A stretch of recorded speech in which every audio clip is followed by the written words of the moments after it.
No, I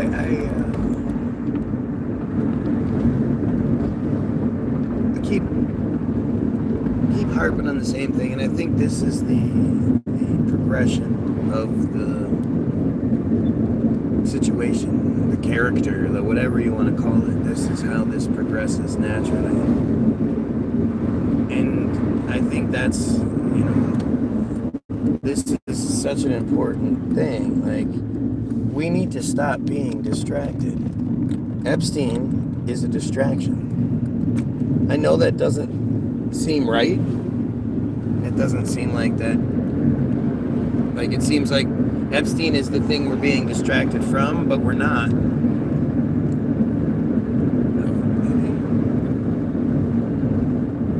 It pretty much seems like if you want to have a really, you want to make a viral video at this point, making it about Epstein is gold. As long as you're allowed to have viewers. But Epstein is not something that we're frowned, that's frowned upon. Right? Epstein is not, it's not something that it is in the whispers anymore. Like it used to be. I'd been focused on Epstein for years now. I've been talking about Epstein and the show that we're given as far as Epstein goes for a long time. I've been wondering why Trump has gotten away with what he gets away with for a long time, especially the Epstein connection. But it's the distraction. It's the thing they want you focused on. Because for the most part, especially when you're looking at you had to adjust your comment. You're so stupid. You had to edit it. But for the most part, if you're talking about Epstein or you're watching an Epstein video or something like that, they're not talking about the friar aspect of things. And, for those that don't understand, friars are the Jews. We just don't want to get in trouble, so we say friars to compensate for, one of their weapons, basically. It's one of the weapons they use to keep themselves protected, is to, punish those who even seek on it. But who said anything about driving legally? Love you, you dumbass. Football. Boom. But this is how desperate things are. This is what they do. They don't care what we talk about. Yes, I take everything very seriously. I definitely take you fucking pedos on here very seriously.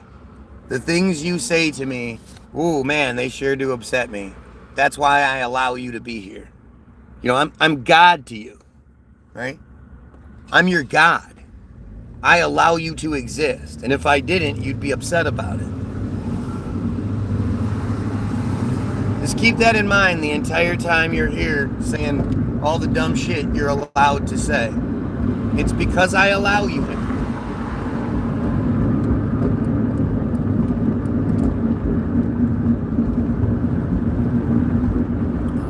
Do a Kurt Cobain cover.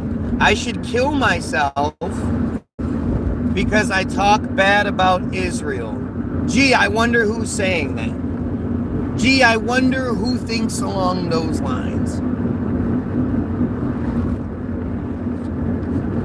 And that's within 5 minutes. Within 5 minutes of me going live, there's already somebody here suggesting I kill myself for talking about Israel. Who the fuck do you think is going to be like that? How does that make sense to anyone? And to me, somebody who's been in this world for a long time, I know this is what they do. they're really inbred and stupid, and they can't actually answer. And you know, they're cowards, so they're not gonna flat out acknowledge things. But you have to look at what motivates people.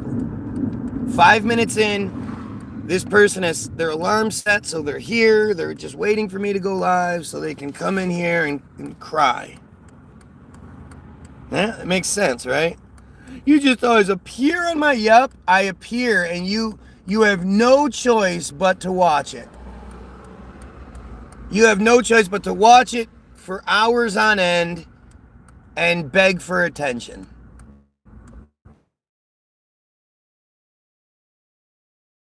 Self the victim. Notice I also called him a pedo, and he doesn't deny it. That should really open your eyes, people. You know, you have to explain things. You have to, you know, you can't just sit here and let it like just exist and you're like, oh, that's weird. Wow, that's weird. Most of those weird things can be explained. Everything can be explained, and everything makes sense if you look at it from a certain way. Like, if you look at it the way you're supposed to look at it, yeah, a lot of shit might not make sense. If you look at it like there's a God who loves everybody and, you know, Christian bullshit, well, that doesn't make any sense. But, you know, if you look at it from the way, I don't know, I really don't know. But ask yourself, why are there so many people who are clearly in defense of Israel and the friar cult, but can't seem to actually make any reasonable arguments in defense of this cult, of this system? Isn't it weird how their only option is to attack with really dumb shit? You know, they got to make up some sort of bullshit. But how come nobody can ever come in here and defend Judaism and Israel in any sort of intelligent, reasonable way? I mean, other than because there is no defense of it, obviously. That's the obvious answer. But if I'm wrong, then what is it? How does it make sense?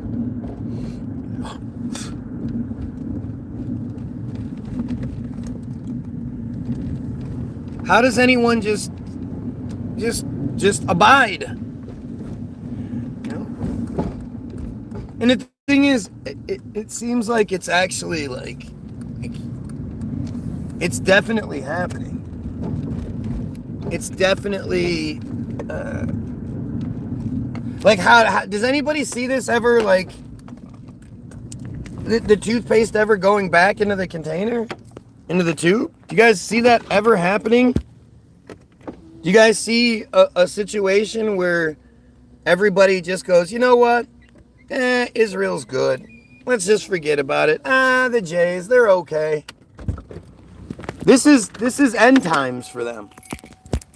You know? This is the end of the road. This is where their story ends. Because it can't continue. People are just too aware, too awake. People see it. People aren't okay with what they do, and it's just, it's been exposed on the highest levels, and it's you know, their whole shtick is falling apart.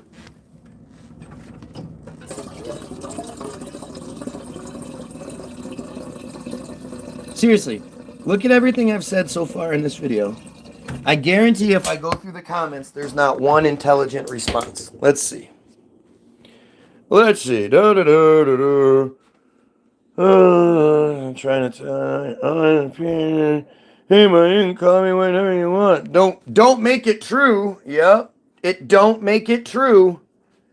Boy, are you fucking super smart. It don't make it true. God, what an idiot. I almost feel bad in these situations. Like, I feel like I'm picking on the special kid. And I don't want to pick on the special kid, you know. I actually want it to be a better fight. You know, I feel like I'm Mike Tyson in his prime, and I'm forced to fight, fucking teenagers and shit.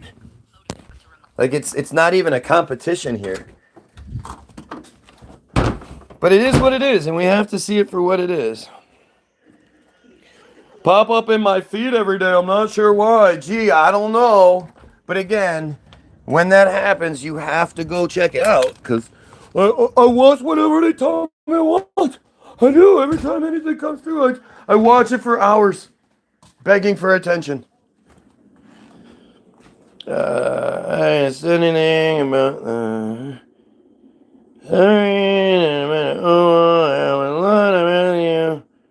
Oh, them ladies get up on the net. They're talking about being victims and drop zero names. That don't make sense to me. Well, if it's on TV, it's definitely something to look at. But that's actually changing. They're talking about it. There are the legal ramifications of everything. People need to understand that there are legal ramifications that can not only get you, but people you love in trouble. But I've said it for a long time. Where are all the other victims? We're just seeing it now. But again, like I keep saying, Epstein is a distraction. It's not something worth focusing on. At least the narrative part that we're given. There is a true Epstein story, but you have to be able to go back. You have to be able to look. And the Epstein shit is literally it's all friar shit. That's the part that people just don't get. And let's see, are we going to get some... Oh, duh, Jesus is coming back. Oh, yeah, that's what it is. Jesus. Jewish Jesus. What? Right, the end of days. These like, think about the sickness that Christians have, right? Think about what Christians believe as far as, I mean, it's sick.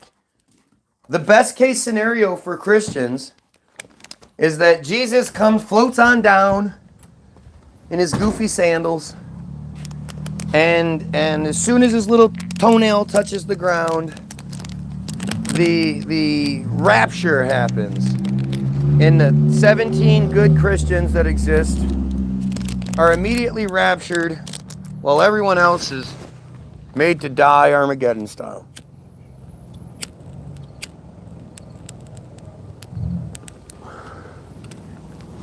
That's some dumbass nonsense, but Jesus is coming back, so quit whining about it and start reading your Bible, or you're going to end up burning in hell, says somebody as dumb as can be. Like, what evidence do you have of any of that? What proof do you have? Why would you believe that narrative? He won't say something. He won't say, Jesus is coming back, buddy, you better start reading. I love when Christians assume that you don't agree with their shit because you don't know it. Like, if you read the Bible, it's going to make a whole bunch of sense. All you got to do is read it, and it makes fucking sense. It answers all the questions. Funny thing is, too, how they can never translate it. They can never be like, well, the Bible says this, and this makes sense. It's funny how stupid they are.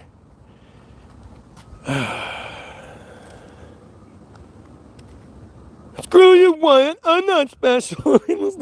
This person who believes in Skydaddy literally said that. The guy that's here every single day crying for attention. The guy with 11 years on and 1 subscriber. He watches me every day and begs for my attention, even though I basically ignore him. He says, no one cares what you think or have to say. Like, again, look at how stupid our opposition is. If you didn't care about what I was doing, you would probably not be here, right? You fucking dumb coward. I don't want us to notice that the fucking Bible is coming through. Yeah? You don't want us to notice that the fucking Bible is coming through. This is the guy who's talking about repenting and all that shit, or talking about you need to read the Bible, Jesus is coming. He just said the fucking Bible. Oh. Oh, they don't want us to notice, I meant. They who? The people that push Christianity on us on every level, whether it's our money, our government, our TV, anything like that? You mean those people? And on times, for prolonged periods, where you could say the Bible was coming true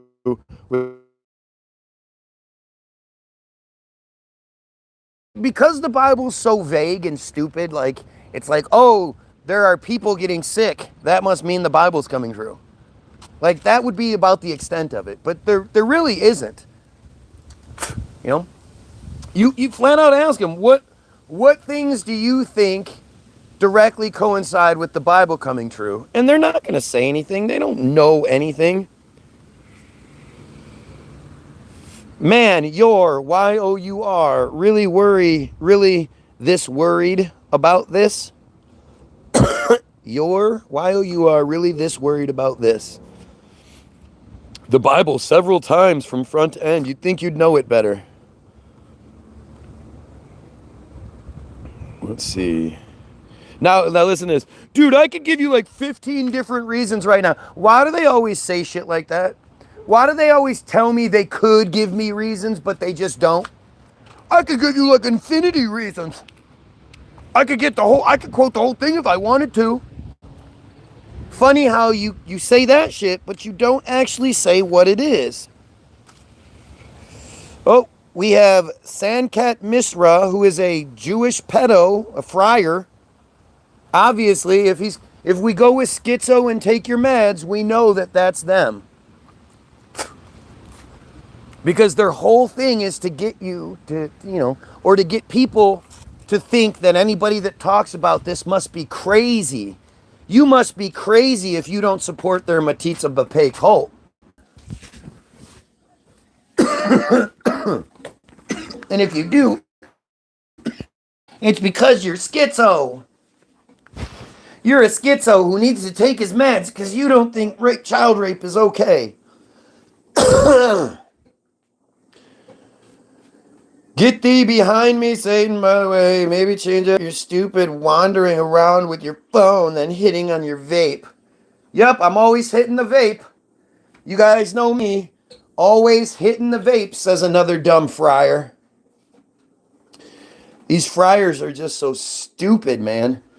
I guarantee you, Jesus is not Lord. I don't know if God exists beyond physical law, but I will guarantee it's not Jesus alone. There is no fucking God. Come on. Why does anybody even begin to believe that shit? Seriously. It's like you don't have a reason to. And the same thing goes for why you're not a fucking Muslim. Why you're not a piece of shit Mormon or a dumbass Scientologist. The same reasons why you're not those things are why you shouldn't be a fucking Christian as well. Whether it's the negativity associated with it, or it's the flat out dumbassery associated with it. Either way, none of those things make sense. And you know all the other ones don't make sense, but somehow you just go, yeah, but Christianity, that shit's real. Your drugs, Y-O-U-R, drug-stricken. Oh, nope, he actually got it right. Sorry, my bad. He got the right your. My drug-stricken rants are what the problem is, says a dumb friar. Notice how, again, these friars come in, and instead of saying, no, you're wrong about this, you've got things wrong, you're misinterpreting, you're misunderstanding, you're not seeing this, you're leaving out this, you're ignoring anything to make their cult not seem like the pedo cult that it is, and they never fucking do. Never. If God, in my opinion, if what God is minimally physical law, Could be two. Could be more though. Likely not. Sure. So is the chip in UR right shoulder heavier than the chip in UR left shoulder? Prayers for this man this morning. Jesus is perfect love and grace, says some dumbass, right? If you honestly believe that prayer magic works, if you believe in prayer voodoo and shit, because God doesn't actually answer prayers, God answers tithing. Another thing that all you Christians seem to not know for some reason. But if you actually believe even a little bit, you know, the arrogant idea that God has a plan and that you, dumbass regular person, can get that God to change that plan or adjust that plan. But if you think that's the case, because you're an arrogant piece of shit, then only, seriously, the only thing you should pray about is that the church stops raping little boys. You do that. How about you put your prayers into something that actually matters, not my opinion on things. See, it's funny. You're so desperate because as an intelligent, reasonable human being, you know you can't come up with anything that will make me wrong. So now you're praying that God comes and does it. You need something supernatural to come help you. The funniest thing is, just like with everything else, your God's going to ignore you. But really, if you believe prayer works, you should only be praying that the church stops raping children. We'll figure out the rest of the shit once we can get the church on board doing the right thing. Or how about this? How about your Jesus is perfect love and blah? How about you have your Jesus do something about all of the Christians in Palestine that have had bombs dropped on their house? So now they're living in a tent. These Christian children, they're being starved to death by God's chosen people, and they're just waiting for the bombs to drop on them some more. How about your Jesus' perfect love do something about that?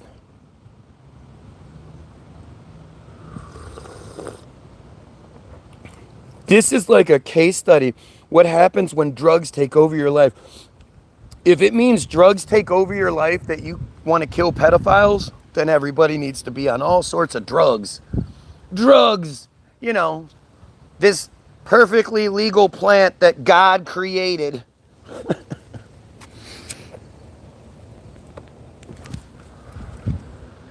If you believe in God, then why wouldn't we take advantage of God's creation? Because the truth of the Bible is a sentence, it has been under the most scrutiny and continues to be proven right as we progress. LOL, fool. See, I love when they say shit like that. They love making these blanket dumbass statements because they can't point to anything. Like, instead of saying that, why didn't that guy say, yeah, well, this part of the Bible was proven correct. What do you have to say about that?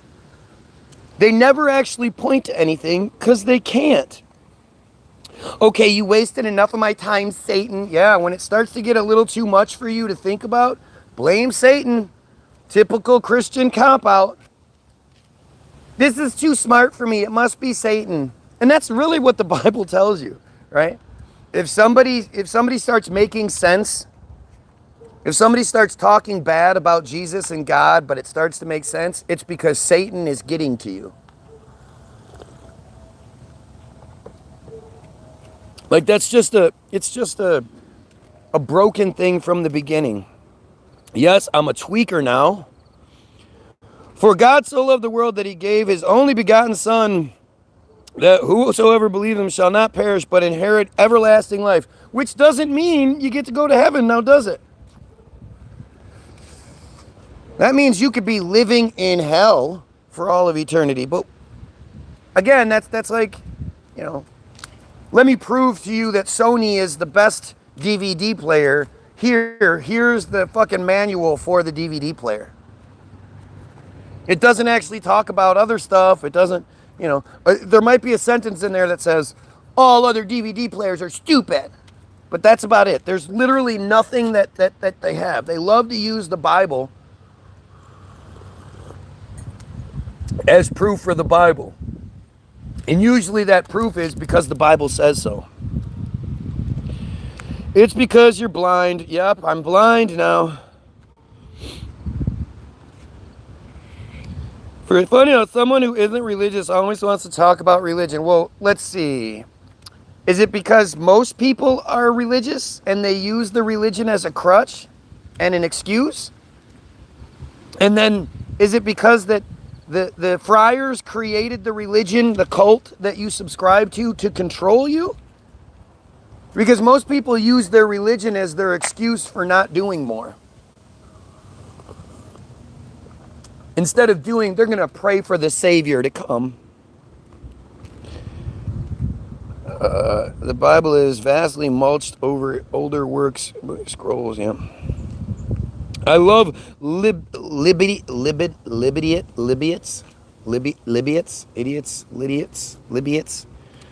who think they're libertarian or nihilist, always focus on spelling. Yeah, you know, the whole point is when you're trying to pretend like you're smarter than people and you can't even get third grade words right, yeah, you lose on that. If you were trying to spell something big and you got it wrong, I'd be like, yeah, well, that happens. Mistakes happen. But when you can't use your yours correctly and then you make excuses for it, it's your fault. You're the grammar police. It's your fault that I use words incorrectly. But I'm super smart. Oh, Jesus Christ. Look at how dumb these people are. Let's just skip over it.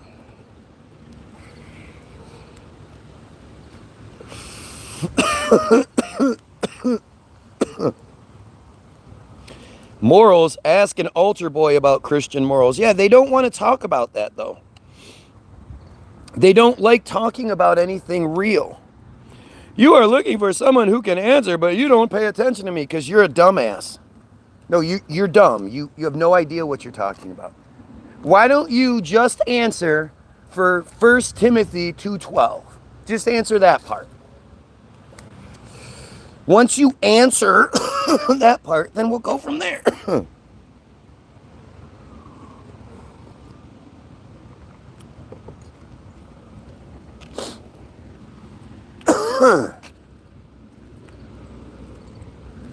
You know, again, it's like, I really do need to just start ignoring all this shit.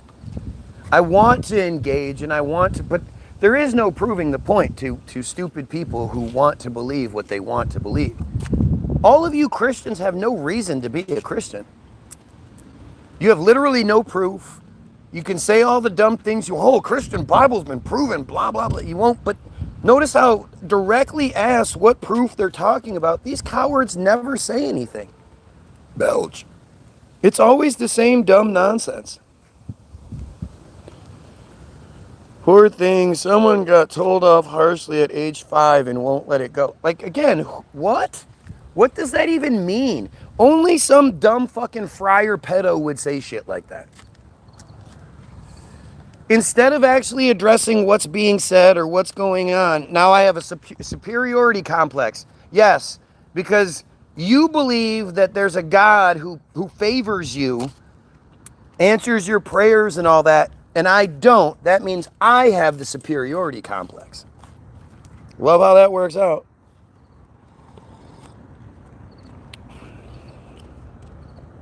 I can't explain why bomb drops and this thing happens. No, you can't. Well, I can too, because the chosen are asshole pieces of shit.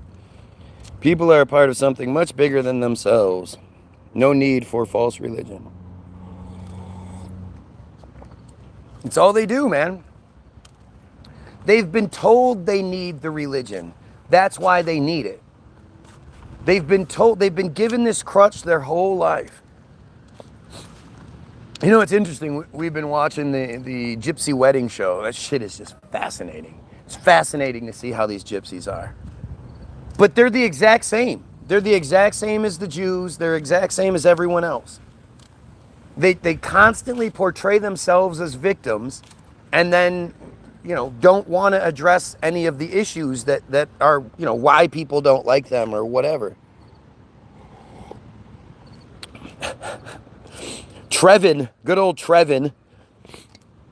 Jesus is going to use this man to lead many to him. Once he becomes convinced in the power of the cross, he will tell all who will listen. This man will gather lost sheep. Yeah. Why is God, what's your stupid Jesus waiting for? What's he waiting for? And again, notice how this person won't engage. Just keep saying dumb shit to make themselves feel better, right?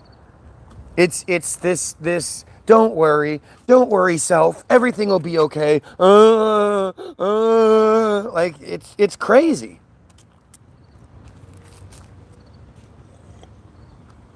They always want to just overlook the pedo shit. Like the church isn't constantly caught raping children.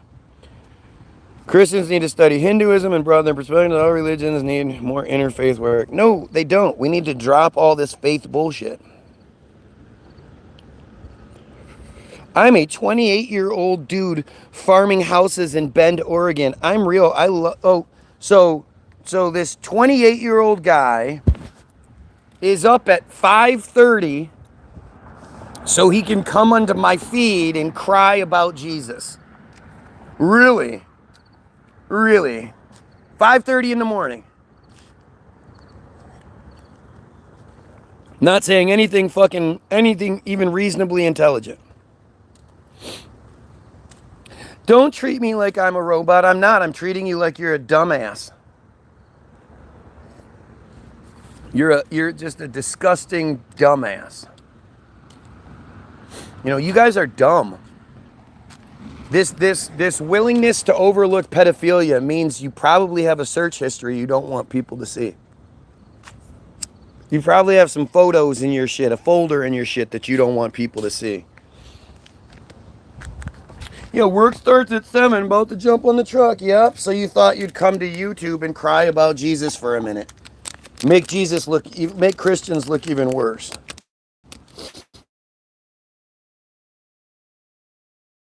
Liberals, right? Anybody that says liberals is usually the one who thinks that their rights are so much more important than everybody else.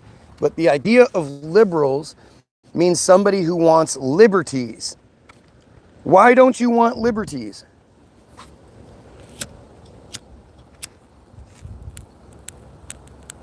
As soon as you start calling somebody a liberal, you basically just admit you're a fucking, just a dumb coward. You do as you're supposed to do. You can't think for yourself. You watch Fox News. You probably vote for Trump. You're a pedo. Just the same shit. I'm just sending positive energy, prayers, and thoughts your way. Exactly. Again, you can't actually make any reasonable argument here. So you're just going to say shit. You don't deserve all the hate on here, though you're antagonistic and ask for it. Yup, I'm antagonistic and I ask for it. Because I call you out for being a pedo supporter. Gotcha. Again, what about all the Christian children that are constantly raped by the clergy? What about their prayers? Right? How come God doesn't answer their prayers?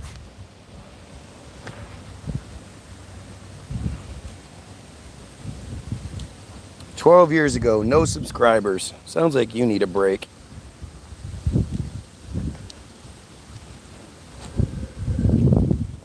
Conservatives hide that too. Conservatives suck.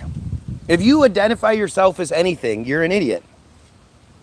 Exactly. YOUR not being very civil. YOUR. You don't even know you're fucking yours. Joined 13 years ago, has no subscribers. What a surprise.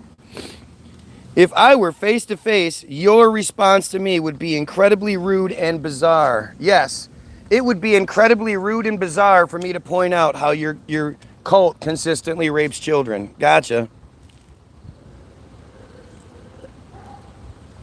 This guy is 100. He's feeling the guilt thrown on him. Yeah, that makes sense. Sure.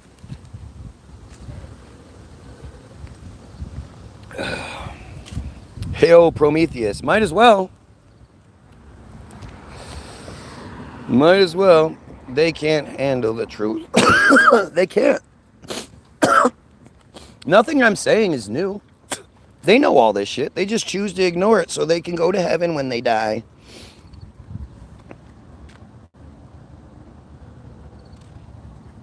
If rape is happening, then why didn't you do something about it? Right. Right. I should be, like, I am doing something about it. Clearly, and what I'm doing is super effective because it warrants this kind of energy. This profile has been here for like 4 or 5 days now. Every day, hours at a time, begging for my attention, trying to tell me that I'm wrong.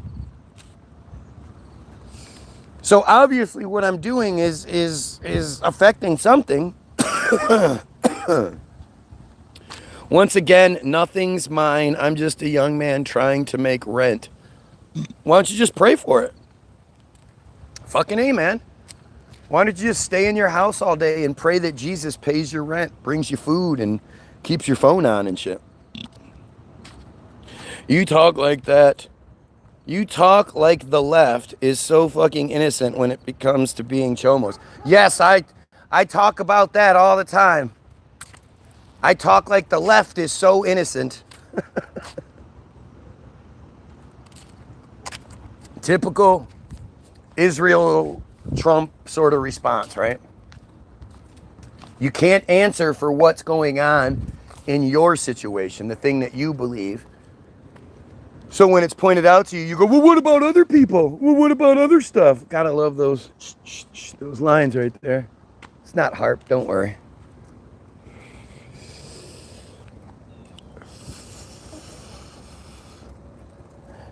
All that life lived, this is where you're at? Yep. Here, calling out pedos. What a piece of shit I am.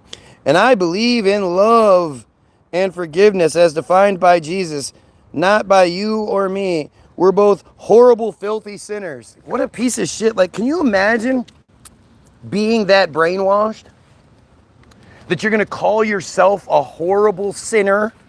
A horrible and filthy.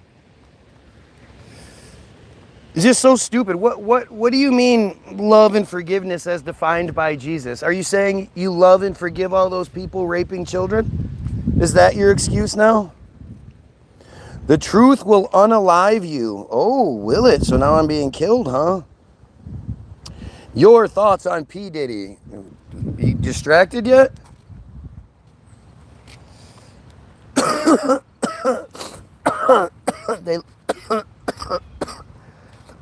These friars love to get people to focus on the black people instead of the the friars who have been doing this for fucking decades, since the beginning.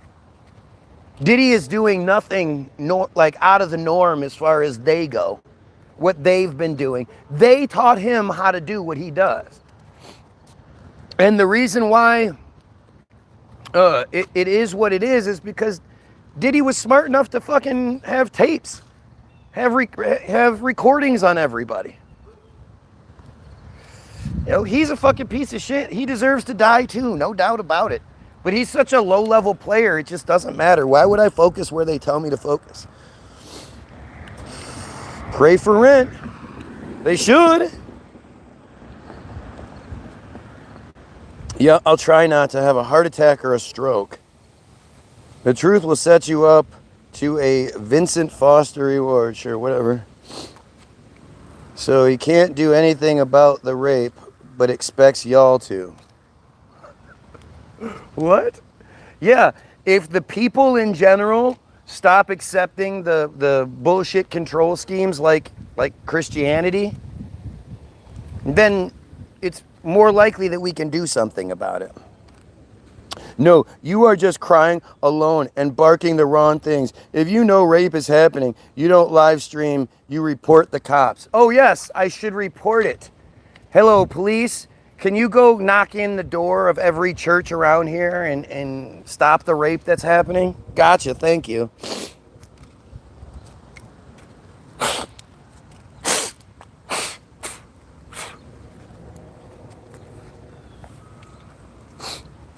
That is not how prayer works, goofball. Oh, it's not. Really? Tell me,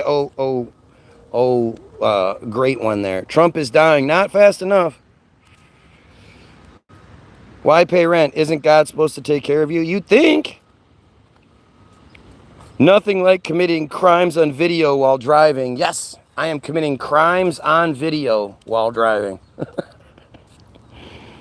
We can agree. He finally said it. We can agree to disagree. Right. That's what everybody says when they run out of shit to say. There is no agree to disagree. Somebody's right and somebody's wrong. The thing is, you're not big enough to acknowledge that you're wrong. You're not smart enough. You're not like confident enough and capable enough to admit that your sky daddy isn't real.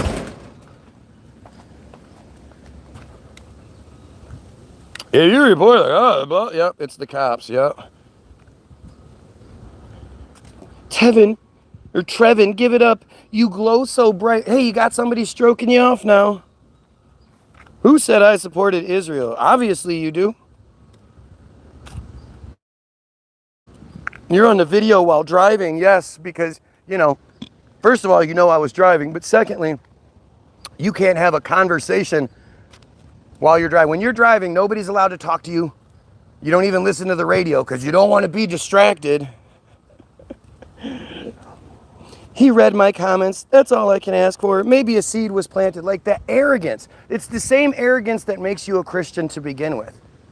You just ignore reality and hope your arrogance is the right thing.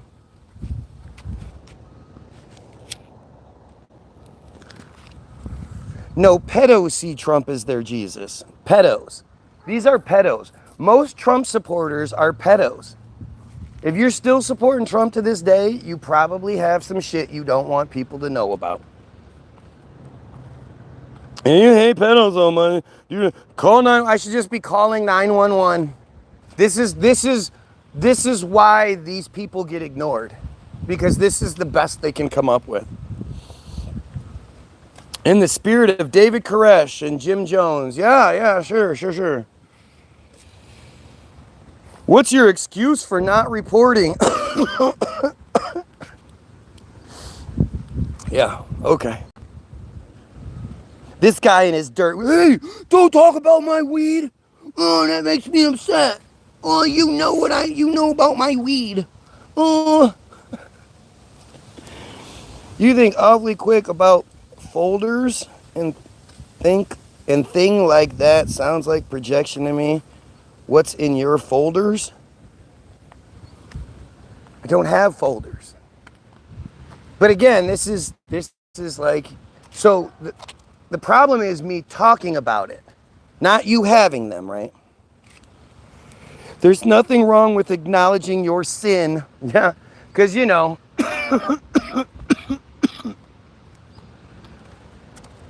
the sin collection agency showed up to God's house and was like, God, we're looking through our records here, and the people down there have sinned way too much. Somebody has to pay for that. And God was like, well, how much money? And they're like, no money's going to do it. And God was like, well, can I build you a library or something? Well, that no. And God's like, okay, how about this? How about I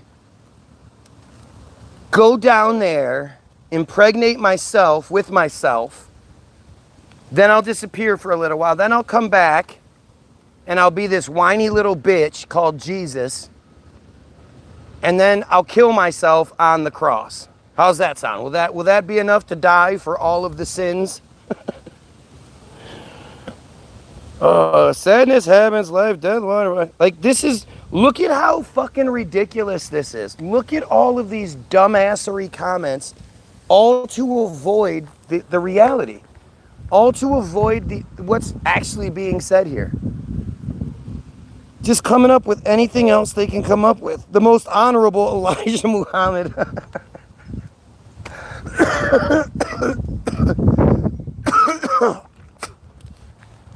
One of my favorite tricks at the moment is the whole Nation of Islam thing. Because it's funny how many people just in general have no idea who Elijah or who Wallace Fard Muhammad is. But if I say, you know who this piece of shit is, right? Everybody knows who this piece of shit is. Well, who do you think this piece of shit is?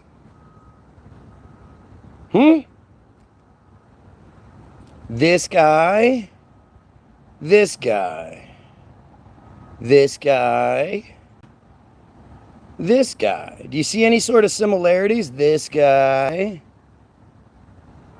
this guy. Do you guys see anything similar there?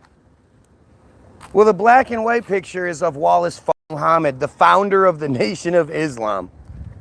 How many people thought that that would be the case? How many people thought that the founder of the black Muslims would look just like a young Netanyahu? He's a fucking character. It's a creation. It's not even real. I don't think he ever really existed. But this is the narrative that's given.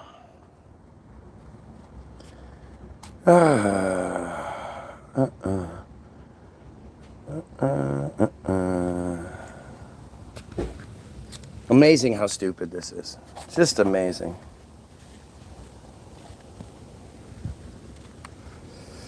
And again, I'm going to keep providing you with shit that you're just going to ignore. It's unbelievable we can talk about arrogance being one of the most unkept, homeless-looking, arrogant, crazy person I've seen in a while. So I'm so arrogant that I look homeless, that I don't bother to, be like, look how good looking I am. Let me shave. Let me make sure that's how arrogant I am.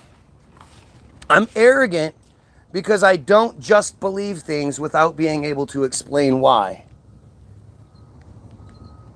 It's a pretty simple question at this point, and no one ever seems to be able to answer it. Why are you a Christian? What reason, what evidence, what proof do you have that Christianity is the right one and Islam is wrong? Or vice versa? What proof do you have that Islam is correct and Christianity is wrong? They're not going to answer these questions, but they'll keep talking. You are hysterical. You are so dumb. Yep. Because I believe in stuff I can't explain. Yep. Disgusting. You'll find out the truth when it's too late. Right. Again, let's just keep going. Like these are children. Right? This is like I'm saying there's no Santa Claus and they're like, well, just you wait. Christmas morning, you're going to wake up without presents. You're going to wake up without presents, then you'll know it's too late then.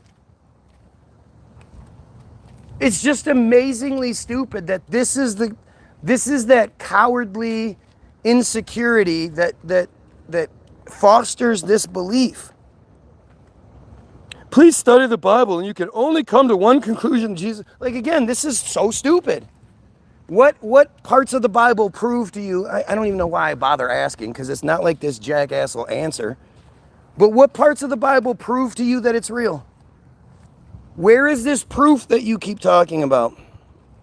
Bro, you are the definition of arrogant. Yep, I'm the one that thinks I can do everything and know everything. I'm the one that consistently acts like I can have conversations about shit that I know nothing about. I'm the one that relies on crybaby stuff all the time to account for the fact or make up for the fact that I don't know anything. Yeah, that's me. There are real things to look into in this world that people ignore and are very provable, and most people that are like me are trying to spread the word, but people like this are unlikable on purpose. Yep, that's good job, buddy. That's a good answer right there. Stop insulting, keyboard warriors. If you need to know about subs, go watch part 1 through 9. Go watch part 1 through 9. Your life is a pure example of why I should keep believing in God. Yes, my life. You know about my life. You know anything about my life other than this. And the guy that thinks we should kill pedos and overthrow the friar control scheme that uses Jesus against you, well, I'm the bad guy. Isn't it funny how they keep saying the Lancer like I haven't put the fucking question forth many, many times? No, you'll wake up complete separation from the one who created you. Yes, i.e. in hell. Yes, I will be in hell right next to you because you had sex before you were married. If you could. I mean, I'm assuming you're not as big a dork as you probably are. But you had sex for reasons other than procreation. You probably have a tattoo or something like that. Like, there are so many fucking little things that you don't even know you do wrong.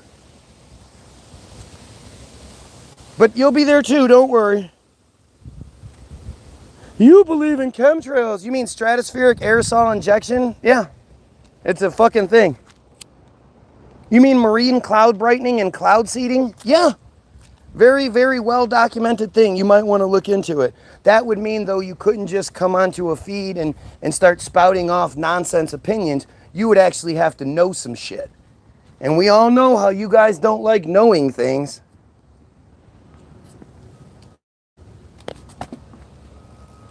Archaeology proves a lot of the Bible. See, again, one of these dumb blanket statements. What?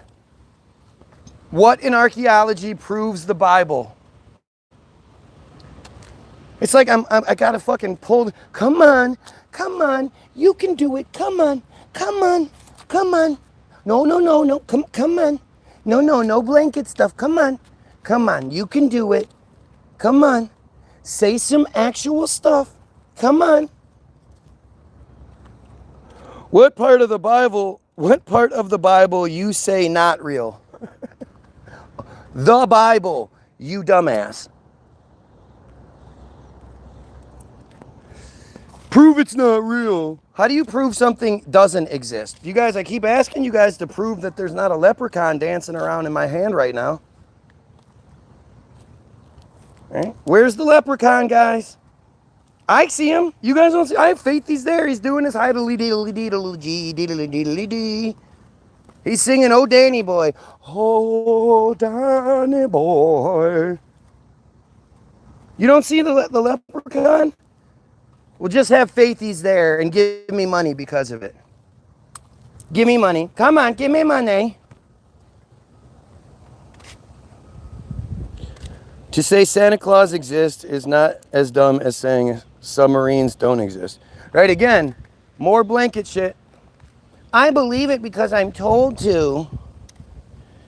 People like, this guy considered children to be small adults. He just accused others of what he desires. Yes, that's it. That must be it. Because I put so much effort into suggesting we kill them.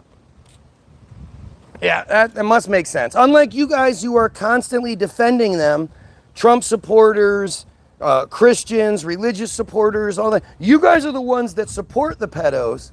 I'm the problem. Gotcha. Why can't you, can you explain to us how good is not real? You mean God? Can I explain to you how God is not real? Do you know how stupid you have to be? Like, seriously, you're the one that has to prove that it is real. The extraordinary claims require extraordinary proof. But the thing is, again, you guys don't even know your shit. This is the part this is where the arrogance always comes in, right? I'm the arrogant one because I know why I think things and I can back it up with facts and all that shit. You guys don't even know your shit. You don't know what the Bible says. You don't know the history of the religion. You don't know any of the shit. And yet, I'm the arrogant one. You are perpetually grandstanding, seeking acknowledgement and waiting to be right. Yes. Yes, I'm waiting to be right by constantly saying, tell me what I'm wrong about. Are you open to being wrong, or will you always find a reason to be right? Is this why you are lonely and alone? You're right. Oh, man.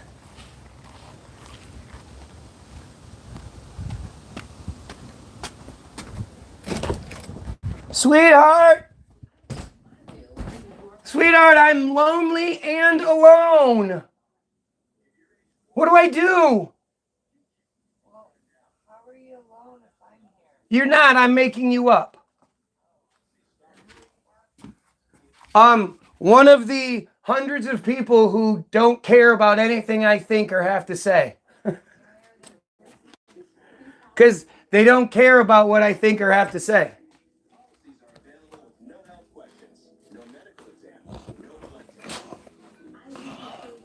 Kickbox me. We'll see who wins. Yes. And then that's how we'll decide if God's real. Oh, can you imagine me? Okay, dude. Let's do it. Come down this way. We'll kickbox right now. So stupid. Try reading the Bible once in a while. You know nothing. Right? That's why I quote you guys shit all the time. 1 Timothy 2:12. Matthew 24:34. You guys love to skip over Matthew 24:34, don't you? You guys don't know anything about your fucking bullshit. And I'm the one that needs to read more, you know? Ellie really wants to answer your question. LOL. She wants to answer, but she doesn't. The question has been out there for a long time. Better question. What part of the Bible isn't a lie? Yeah, see, you ask these questions and they won't answer. They'll keep saying, I'll answer the questions. I'll answer the question, but they don't. Kickbox me, homeless man. Kickbox me. I have a tiny penis. My penis is really tiny. So, I just let that, control everything I am. And I went and I got into kickboxing so I could beat anybody up who I think is going to bigger penis than me. Come on, little dick white guy. I'm waiting for you. You come on by and we'll do a kickboxing for you. You're not the bad guy. You're a nobody. And I don't mean that insultingly. I mean that honestly. Yeah? Obviously. I'm the nobody. Of everybody here, I'm the nobody. Jesus came to fulfill the law? What? What kind of dumb shit is this? None y'all can translate shit, don't know where it came from, but Jesus, he's real, he's God, yet man killed God. They're just so dumb. It's just so dumb. Want a debate? I'm serious, says dumbass Sean Ferguson.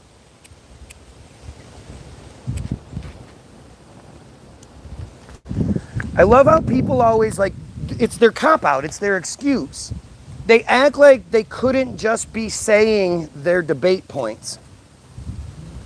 Like, I have to agree to debate you, and we need to do it in person. You don't matter so much that I want to come on your feed. Please, can I come on your feed and talk to you? Will you call me? Can we communicate outside of the live feed? Nothing is preventing you from making whatever debate points you think you have, yet for some reason you just don't. If you want answer, talk to me one-on-one. There we go, yeah. It is so high, he just keeps stuttering. Yep, I'm just stuttering like crazy. Yep, the aliens guy. Why does religion bother you? Well, let's see. Is it because there's a genocide taking place right now because of the religion? Is it because religious people are constantly caught raping children and then they get away with it because of their religious status? Is it because religion takes advantage of so many stupid people and tricks them into giving the religion money so it can pay off all of those lawsuits that it constantly gets, put against? What would be the reason for religion to get the pass? I'm not all that religious, but I don't actively try to push them away, LOL. What does them believing in God matter to you? Yeah, your regular dumbass belief in God is why the church can consistently rape children and get away with it. Your dumbass belief in Christian God who thinks you are secondary, that the Jews are God's chosen people. Maybe if you actually didn't believe in their bullshit, you'd be quicker to stand up against the genocide that's taking place. Oh, here we go. Look at prophecy. If you want to see, this is going to be another one of these blanket statements, right? So instead of saying what part of prophecy is actually coming true, he's just going to say, yeah, prophecy. If you want to see the way the world works, you want proof of the Bible, just, again, you don't have anything. You just have these blanket statements. And if I was you, like this is the thing, if I was you guys, it would bother me that I was so bad at this. It would bother me that somebody can ask me so many direct questions and shit, and I just have no answer to it. Will I believe it because I have faith? Will I have faith because I believe it? Will I believe it because I have faith? Will I have faith because I believe it? Well, it gets amazingly stupid.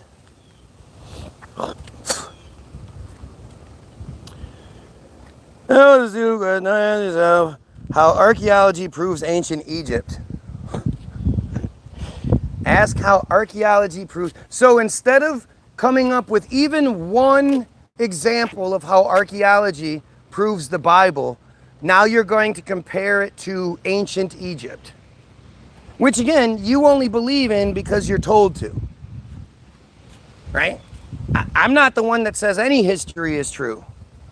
You just pick and choose. Like how all of you get all mad at people who don't believe the earth is round. But then you want to claim that you're Christian? Interesting how that works.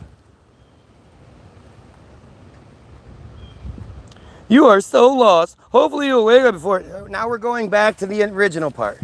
Now it's going back to hopefully I wake up before it's too late. All of this bullshit in between, not one thing was an actual point. Not one thing was an actual argument. Just crybaby, crybaby, crybaby. Hopefully you wake up before it's too late. Bullshit. It's crazy how consistent these guys are.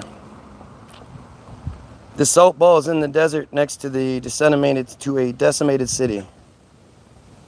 It literally means nothing. Catholic dicks support pedophiles. They do. What do you believe in? Us?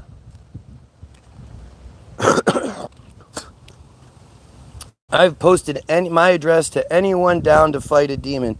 I'd like to see it. Can we record it?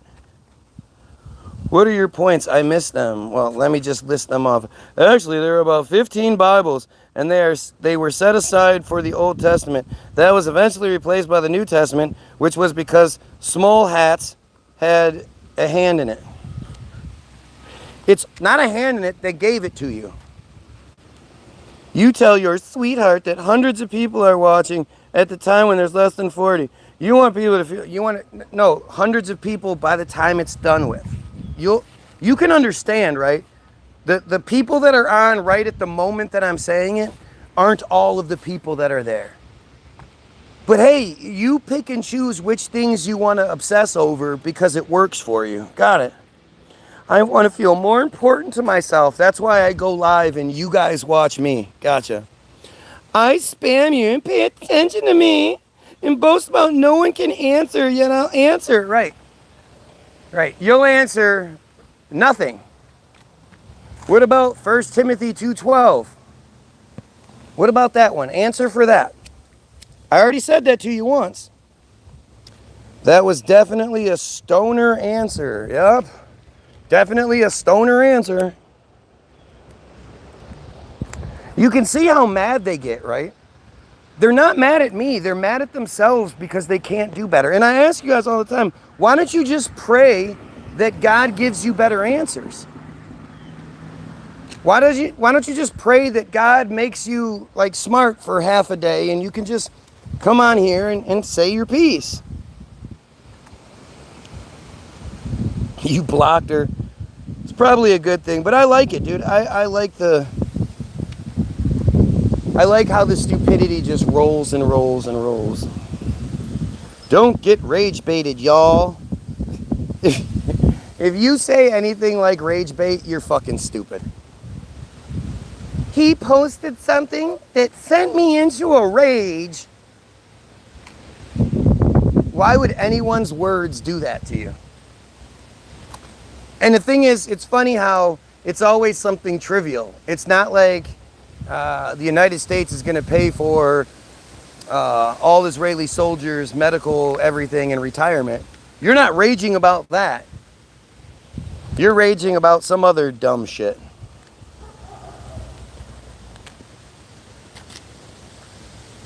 And you, sure you are.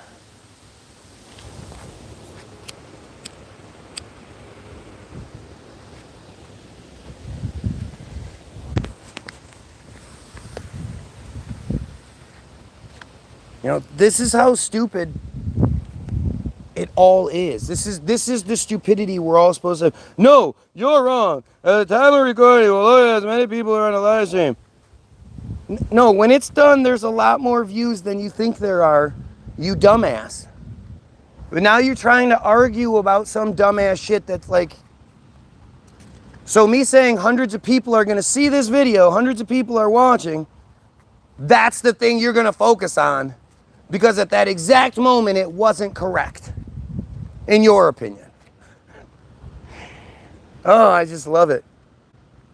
This is all, instead of you saying why you're a Christian, what gives you the arrogance to be a Christian in the first place? What gives you that reason? And you just don't have anything, so you're going to do this. Who wants to work and pay taxes to support those Israelis? I mean, you should work. Only watching you because you came up randomly while scrolling. Again, you're not special. Right. So, guys understand that if something randomly, scrolls by this guy, he has to watch it. If YouTube tells him to watch it, he has to watch it. He can't just scroll past it.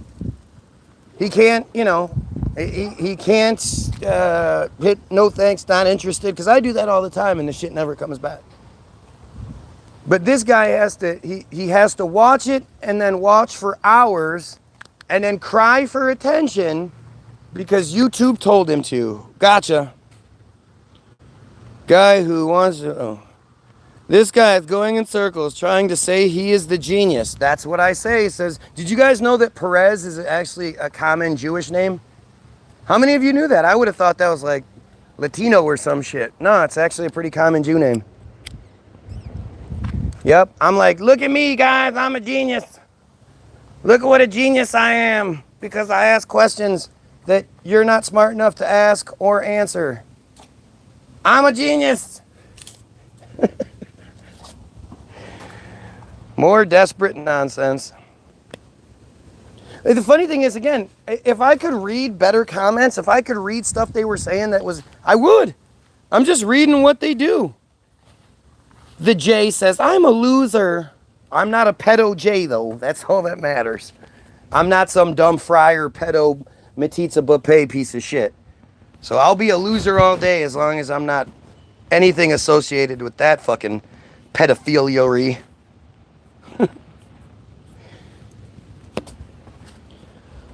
Paul was talking about the women who were from different faiths that were corrupting Christians when the faith was new and forming. What was the other verse you had an issue with? What are you talking about? Matthew 24:34 is not about that at all. And 1 Timothy 2:12 is not about that. 1 Timothy 2:12 says, I permit no woman to teach or have authority over a man. She is to keep silent. And Matthew 24:34 is after Revelations is explained, and the disciples, the followers are all scared. They're scared. They says, hey, Jesus, when is all this stuff going to happen? And Jesus says, verily I say unto you, because he likes that phrase, verily I say unto you, no one of this generation shall die before all of these things have come to pass. So no, you're stupid. Nice try, though. I'm stating this because it shows your flawed thinking. I never said I was a Christian. I never said I was or wasn't a Christian. Well, if you're pushing Christian mythology, then you're a Christian. Oh, we have Cody Allen here, the proud pedophile. I wish we could find out where Cody Allen lives, because then we could actually bust a pedophile. Right, Cody?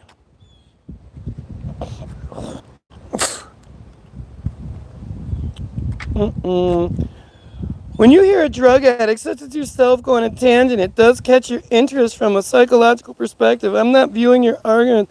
Yep. My delusional thoughts. I'm delusional because I don't believe in Sky Daddy. I'm delusional because I think we should kill pedos.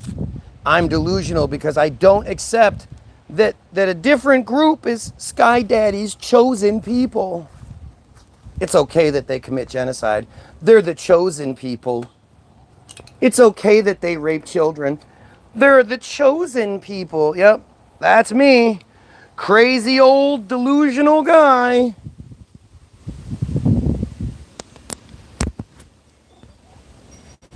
Lives are in multiple platforms. This shit quality rage bait. Yep, there we go. Another person admitting how stupid they are. This is rage bait. You're baiting me to rage, and you don't want me to rage, mister. When I start raging, oh, you're gonna know it, mister. Give me this rage bait, mister. Oh. I swear this dude changes his shirt. Yeah, yesterday's bright orange shirt and today's blue shirt. Same shirt. It's the same shirt, it's just different brightness outside. Come through. Please come through. Yes, I wish I could. I would love to come spit in your silly doofus friar face. I know I'd probably hit all no's, but it'd be funny to watch you cry about it. Because unless there's an IDF soldier behind you, or unless the victim is a child or a woman, you guys are cowards. You won't do shit. Like I told GBI agent Satan ain't got shit on me. He is my cousin though, so we mad cool. You immediately call someone a pedophile who disagrees with you. Stop projecting, yes. It's immediately what I do. $20 says this man's homeless. Yup. I mean, I just walked into a house, but hey, it's what it is.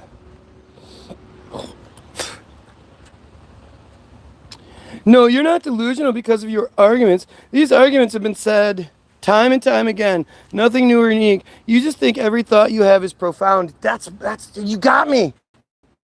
Boy, that's me. Again, all of this to avoid answering simple questions. All of this instead of being like, yeah, we should kill pedos. Yeah, we should stop the genocide and overthrow the friars in charge. All of this crybaby, pay attention to me shit, but none of that. Nothing real. Tell where you live. I'll come. Sure you will. Sure you will. You're cast into the lake of fire. I'm in heaven. Oh, Jesus.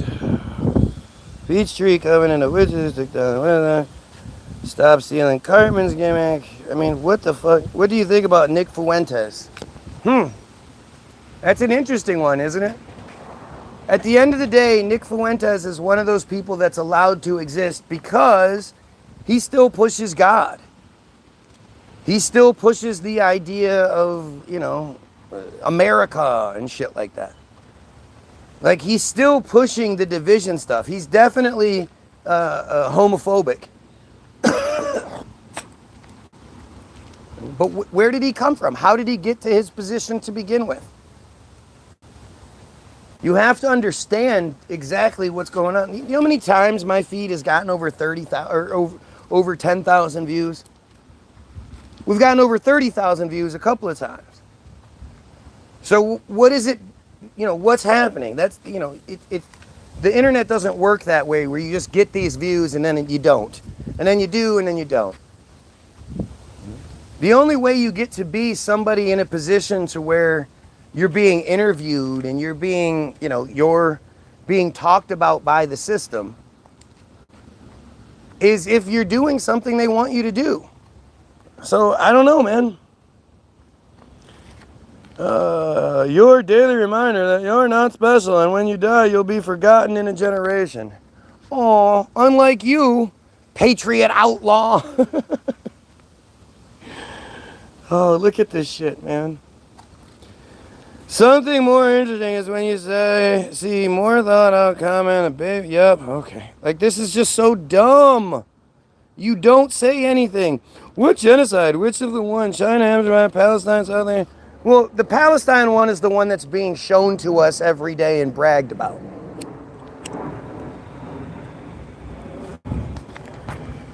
Yes, there are lots of other genocides taking place, especially in Africa. I mean, there are slow genocides taking place in the United States. I mean, it depends on how you look at it. But as far as the genocide that's being bragged about every day, and our money is openly being stolen for it, and they're literally taking our rights away over, yeah, that's all Palestine. You're anti-Semitic. Well, he says, dude, you're, Y-O-U-R, anti-Semitic. So, dumbass isn't smart enough to get his yours right, nor is he smart enough to use the right word. I am all about the Palestinian people. The Palestinian people are the Semitic people. What the fuck was that? New study comes out saying 95% of Israelis don't have Semitic blood. I'm all about the Iranians. I'm all about the Yemeni, the Egyptians, all of the Semitic people. What I oppose is Semitism itself. I am very proud of my anti-Semitism, because Semitism means policy or predisposition favorable to Jews. And I don't think anybody should have policy or predisposition favorable to them. I think if you are going to get favor, it should be based on your actions, and their actions definitely don't warrant any sort of favor. But this is the dumb friar himself, Cody the Friar. These are the same arguments the friars make over and over again. Once he can't make any other stupid statements, then it'll be take your meds, schizophrenic, you know. It'll be something along those lines, because he doesn't have anything to say. He's already pulling the anti-Semitic card incorrectly like a dumbass. This is what they do.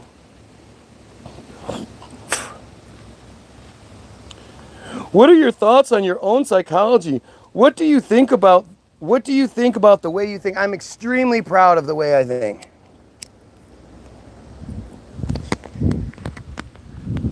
In a system where I'm told I'm supposed to think a certain way, and if I don't think that way, if I don't support the pedophiles, if I don't support the genocide, if I talk about the chosen people in any way other than righteously, then I'm the bad guy. And I'm smart enough, I'm good enough, I'm better than you enough that I don't fall for it. And I stand up to the propaganda and the system that wants you to be a slave. You're supposed to be one of 2,800 slaves. Ask Cody. Cody will tell you. Upon the Messiah's arrival, they're all supposed to have 2,800 Gentile slaves. Let's see if Cody's actually honest enough, because he's not honest about the Matitza Bapeh. He won't be honest about the mikvahs. I wonder what else he won't be honest about. This dude was definitely been blah, blah, blah, blah, blah, blah, blah. Look at all this shit. You smoking weed in your mom's front yard and crying on the internet is doing a lot. Yep. Obviously, it's at least keeping you pedos busy for a couple of hours every day. I'd rather you pedos be here crying than searching the internet for kids.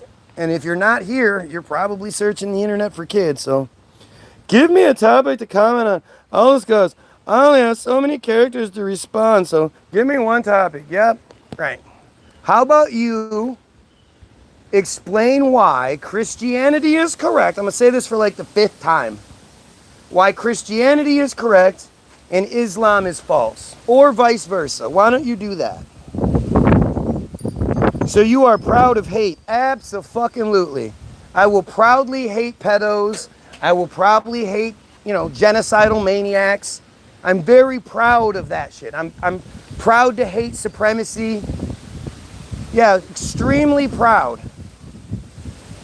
And I'm absolutely proud to oppose your supremacy, the separatist, supremacist idea that you push of Semitism. Absolutely.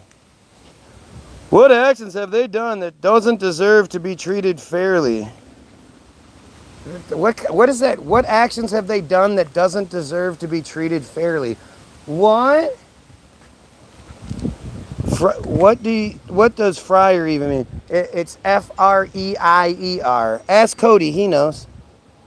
No, I'm waiting for you to tell me where you live first. I'm not surprised that you're extremely proud of the way you think, but I'm speaking fundamentally. What do you think about the way you think? What do I think about the way I think? Where I don't believe shit and I research things? Yeah, I guess I'm proud of that. Again, everything you can to avoid what I'm saying, though, right? Hell yes, say it louder. You explain why Islam is true and Christianity is false. Why would I explain why Islam is true and Christianity? See, this is how stupid these people are. In order for them to even have a slight argument or some sort of some sort of dog in the fight, I guess I have to be Muslim in their mind? Like, this is how stupid you are.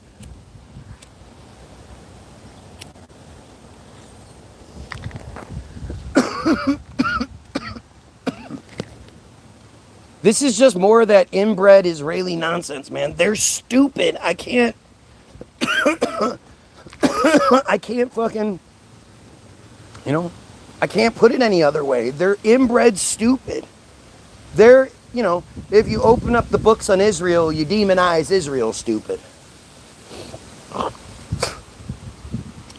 Rondon says, just make fun of him. He thinks we should kill pedos and overthrow the J control scheme. Ew. Yeah. People like that know they're the ones that are going to get caught in it. Right? This guy knows that when someone like me, especially me, gets any sort of platform, he's not going to be allowed to exist anymore. I mean, one of the first things that I'm going to do as president when I win in 2028, because I'm running for 2028 president, is outlaw the cult. The last little bit of money that they're going to get from the United States, from us, stealing from us, is to send them all to Israel. If you say that you still want to be a cult member, then you got to go to Israel.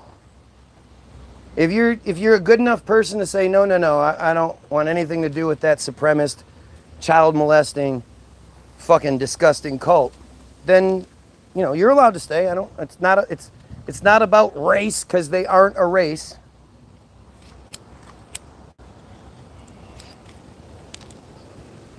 It's about a cult. And as soon as we eliminate that cult, well, at least from the United States soil, like, we cut off all supply lines and everything. We pull the Palestinians out and say, listen, we know you want this land, and if the land ever opens back up again, you get a first-class ticket back. But until that happens, you get to come to the United States and live for free. For free. We'll put you up in a house, we'll give you an allowance, and you get to live for free. You know why? Because it's our fault that their lives are so disrupted. I love the people that are like, oh, that's their conflict. We have nothing to do with it. Well, we sure have been arming one side over the other, haven't we? But as soon as we make that shit illegal, as soon as we make that fucking disgusting cult illegal, we start the process of fixing things. What proof do you have that anybody you say are pedophiles?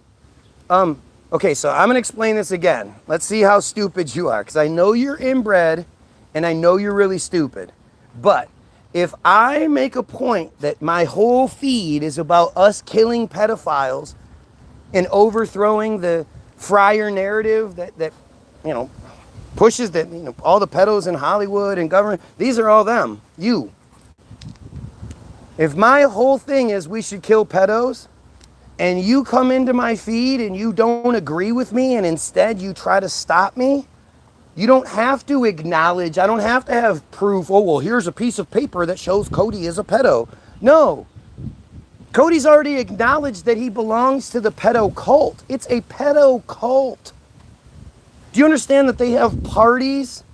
8 days after the kid's born, they have a party where everybody watches a man they hired come slice and suck on the baby's penis. They watch this shit. It's a party. They all celebrate. The whole ritualistic sexual abuse thing is rampant in fucking Israel. There's an article out of Israel, out of the Israeli website, Israel Hayom, Hayom. The link will be in the description after the fact. And if you have to go watch it now, go look at a previous video. But just search Israel Hayom, Hayom, and then search Bottom of Darkness. The Israel Hayom page is all Jews. All Israeli Jews. Editors, photographers, journalists, all of it. There are no goyim involved in Israel Hayom. Everyone interviewed in the story is Jewish, from the victims to the psychologists and the doctors and everybody.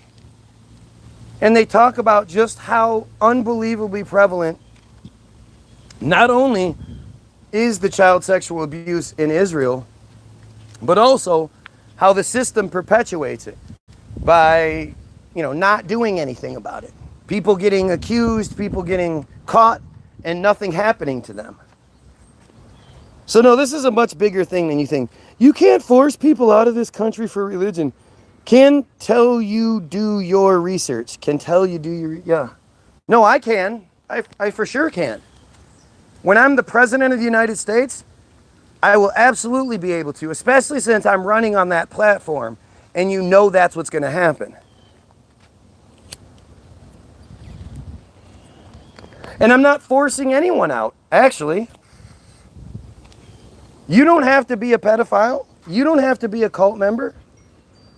You can absolutely say, I don't fucking believe in this cult. I'm a better person than that. And you'll be allowed to stay. Everything will be okay. Nobody is being forced into anything. You're making a choice. I'm just making behaviors illegal. I'm making the cult illegal. Nice try, though.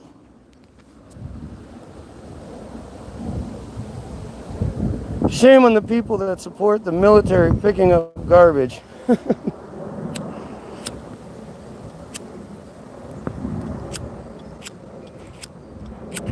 Yeah, but what about all the people that support the military fighting Israeli wars? Doing all the Israel dirty work? That's okay.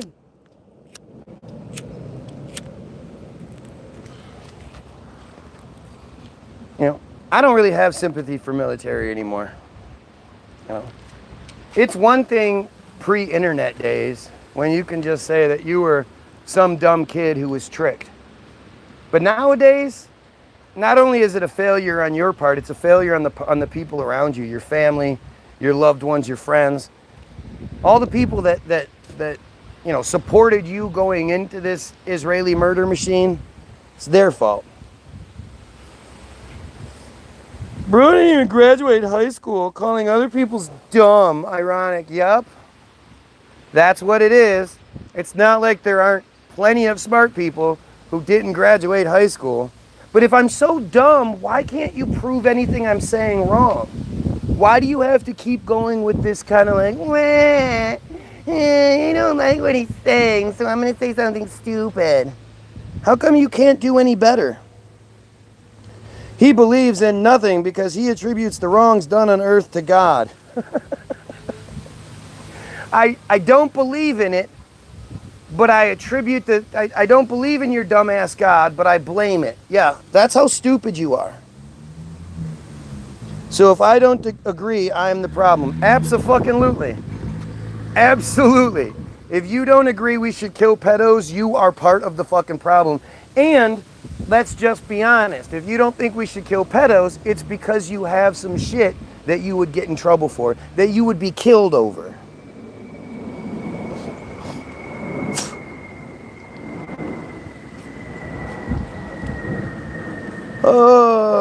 Have you ever been to Israel? Do you just believe what you read? Yes. I need to go to... If I go to Israel, then we all know how the Israelis love to tell the truth. So if I just heard it from them particularly, not reading the Israel Hayom website, that's like fucking all pro-Israel propaganda. Well, this one article isn't pro-Israel propaganda and is people talking about trying to fix something that's desperately wrong, but that part's not real. This is how stupid you are. Bro! If you're typing bro, you lose me. You gotta get a life, buddy. You can't just talk on the phone all day. That's not living, says somebody who watches me. You watch me. And again, this is what I'm doing all day. How come you guys aren't here in the afternoon feeds when I'm doing this all day?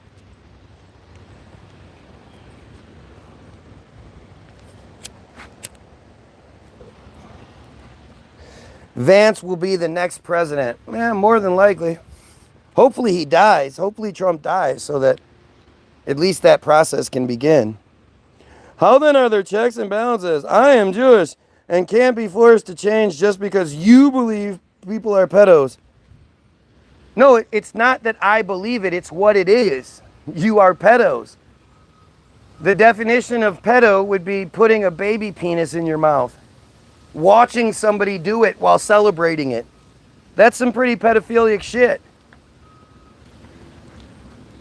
You're a disgusting, disgusting creature. You're a supremacist. You support genocide of children. You're a horrible human being. Fun idea. Take an IQ test live right now. Yes, I should take an IQ test. Although, you know, you can't seem to prove me wrong about anything, and I should have to prove something to you. Gotcha.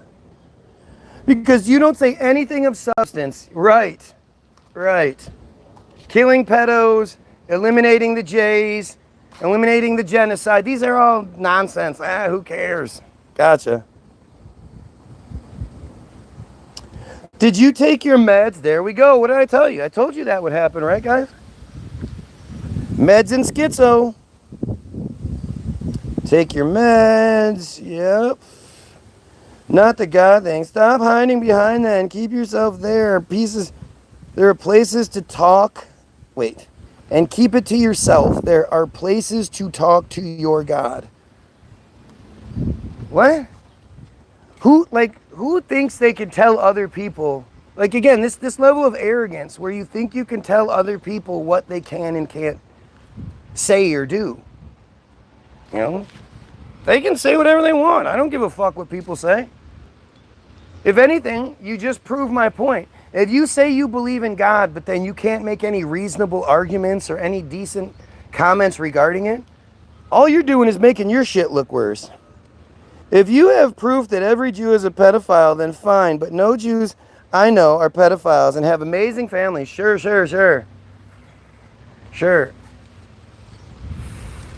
So now I have to prove every single one of you is?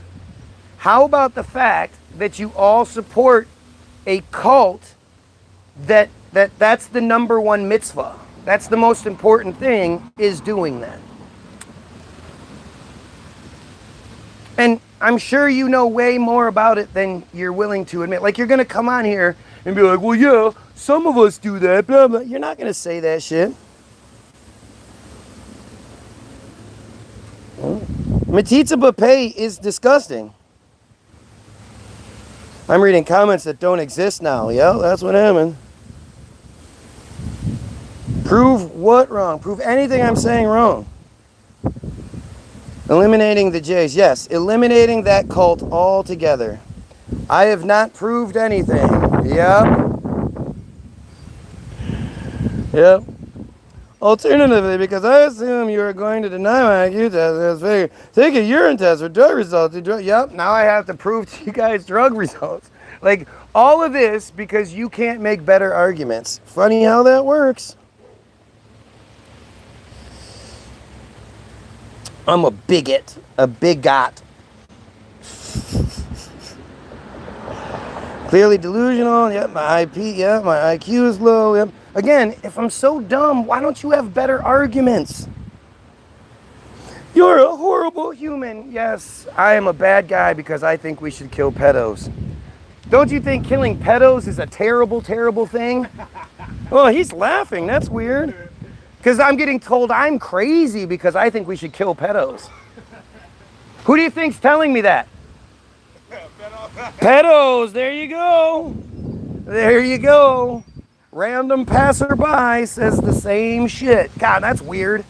He must be on the take. I must have paid him, right? What are you arguing for or against?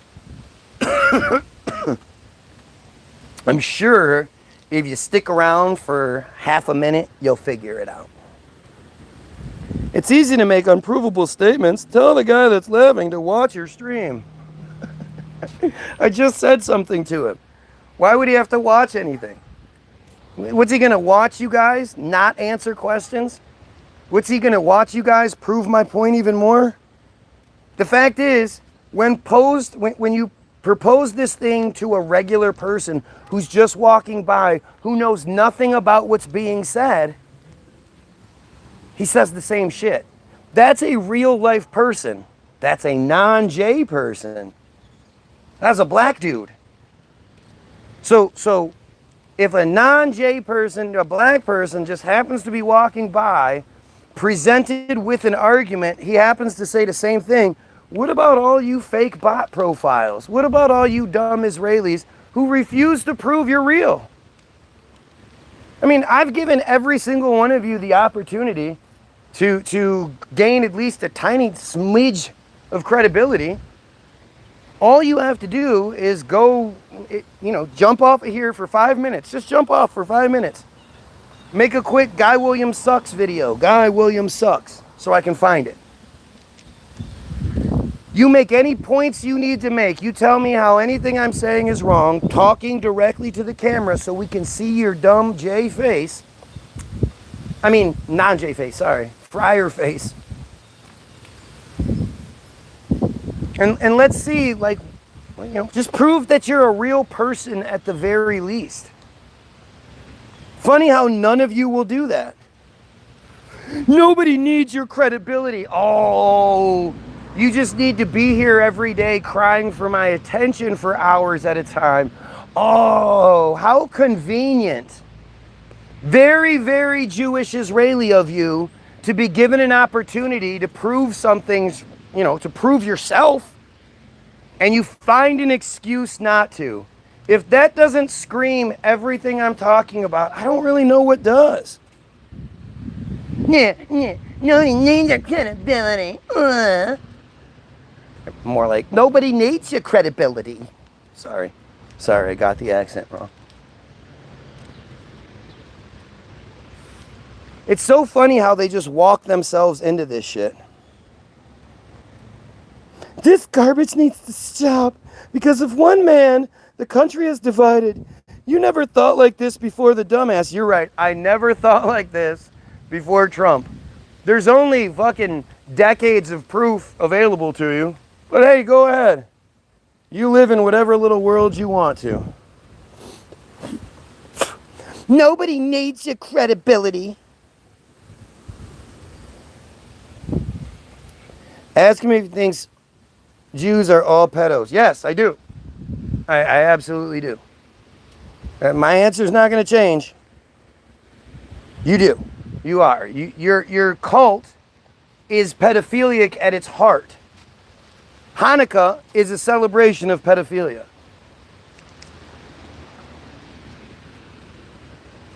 You're waiting time for him to walk by. That's potential voter right. He'd be glad. I mean, give him the. Yeah, that's what it is. What's going on, man? You good?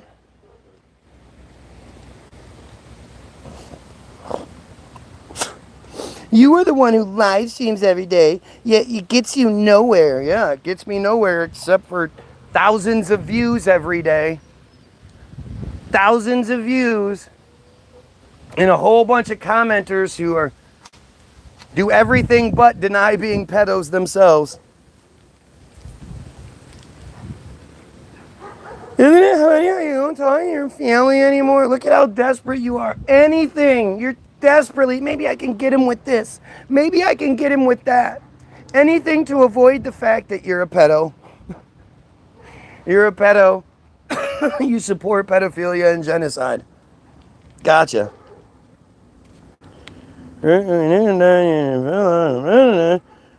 Nice, gives her the best comment. What a coward. Which is the best one? Which one's the best? Why are you hating the J so much? How much? So much. Do you know one J? I live in Michigan. I've been around them my entire life, and they are the worst of the worst people. Your family disowned you. Yep. Why? Because I was talking about you pieces of shit. Actually, I was talking about my own family narrative in a way I guess they didn't like. But what would that have to do with anything? Like, I always say this. So let's just say I'm the worst drug addict ever. I shoot all the meth. I smoke all the crack. I eat all the heroin. I drink all the alcohol. I beat my wife, and I hit my kids, and I kick my dog, and my family hates me, and all of these other things. How does that take away from the fact that, the friars are pedophiles? How does that take away from the Israel stuff? What does anything I do in my own personal life, how does it even come close to comparing to what these pieces of shit do? Like, this is how desperate someone is, right? Instead of making reasonable arguments, these people are trying to just dig whatever they can, trying to get any little thing to avoid the actual discussion. Who do you think's going to do that? Who do you think's going to consistently be this desperate, yet can't actually, like, this guy will never say anything good about the Jews. Never. Never say anything good about Israel because he can't. There is nothing to say. Yet he's going to set his alarm so he can come here every day to watch me and cry and beg for my attention. Because of what? I mean, I'd say ask him, but he won't say it. Ask any one of these pedos on here, why are they here?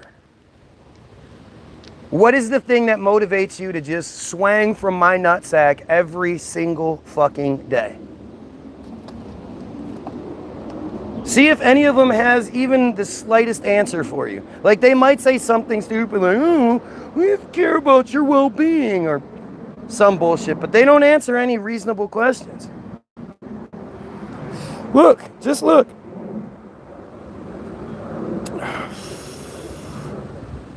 Hanukkah is just like Christmas. So does that make Christmas? Hanukkah is just like, this is the guy who identifies as a Jew saying Hanukkah is just like Christmas. No, it's fucking not. No one is begging. Of course you are. You're begging. Every day you're begging and begging. You're probably jerking off right now because you've never gotten this much attention from me. But this is the same dumbass that just said Hanukkah is just like Christmas. It's absolutely not. So for those that don't know, Hanukkah is a celebration of a family known as the Maccabees, and what is coined as the Maccabee Revolution. Again, it's just another one of these fake Jewish fairy tales, but this is the one they use. So back in like 236 BC, minus 236 BC, the Seleucids or Seleucids, I'm not sure how you say it, were the ruling empire at the time in the one small area of the world that only seems to be the place that we get history from, or at least history that we're allowed to have. But they had allowed Judaism to exist, but they had sort of, put the clamp on a few things. And according to the narrative as it's told to us, they were forced to worship on Sunday and not Saturday, which is not something you can do. How you can force people to worship any way, any day, any time? Like, that's just a stupid idea. So it's one of that's the first cover. The second cover is they were forced to eat non-kosher food, which again, how do you force somebody to eat something? Like, it's just fucking stupid, right? The McDonald's of the time just wouldn't provide a kosher menu. Is that what they're trying to say? Like, what? The third thing was the Brit Milah Matitza B'Peh circumcision ritual was outlawed. And that seems to be the thing that really bothered Maccabee. Johannes Maccabeus, or whatever his fucking name was. Because he wasn't like, God damn it, I'm going to worship on Saturdays. God damn it, I'm going to only eat kosher food. He wasn't saying that.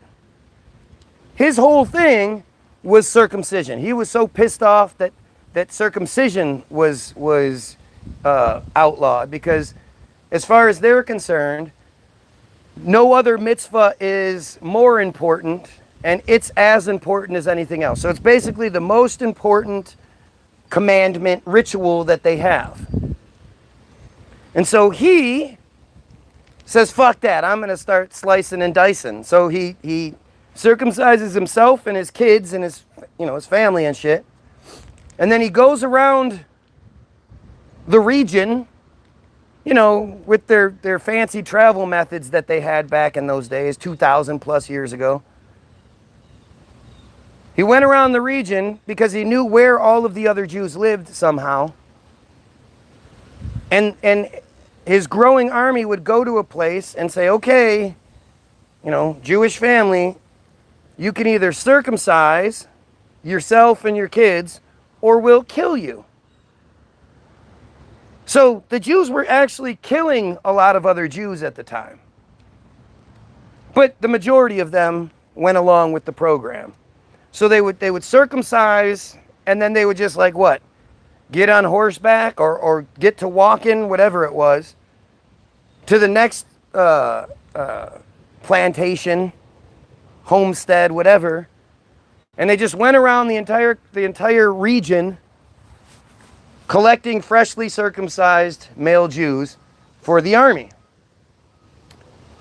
That they eventually had big enough numbers that they could go get their asses kicked by the Seleucids. And for the next 3-4 years, a war waged between the two groups. And eventually, somehow, they ended up winning the right to be able to circumcise. In 232, I believe it was. BC, minus 232. Come on, don't be ridiculous. Minus 230. Not minus 217, minus 232 is when this was done. And so they won the right to be able to circumcise again. And that's what Hanukkah celebrates.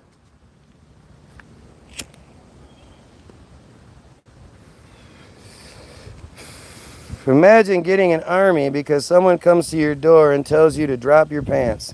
Yep. That's what it is. But hey, you guys, never mind these facts, right?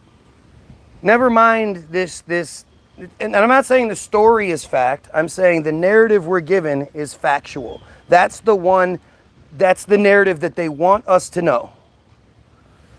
If you Look up, get the fuck out of here, bees. God damn it. If you look up Hanukkah, that is the narrative for Hanukkah. And just in case, you know, because I'm often lying like I do.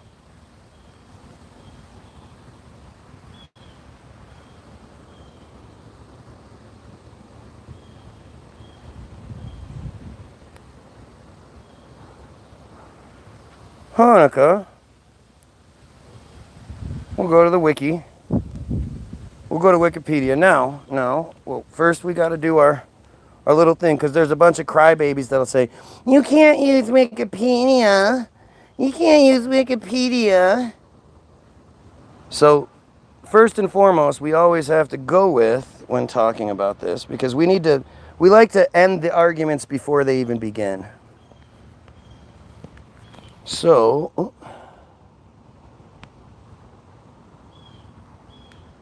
this is Naftali Bennett.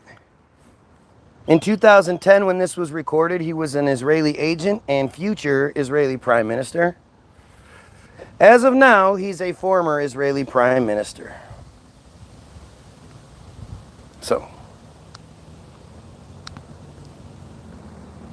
well, this is different. I think the one I used in conjunction with My Israel. So this is a different video for some reason. The video I normally use isn't there. That's interesting. The IsraelNationalNews.com video, because this was on IsraelNationalNews.com, but apparently IsraelNationalNews.com took their video down. What?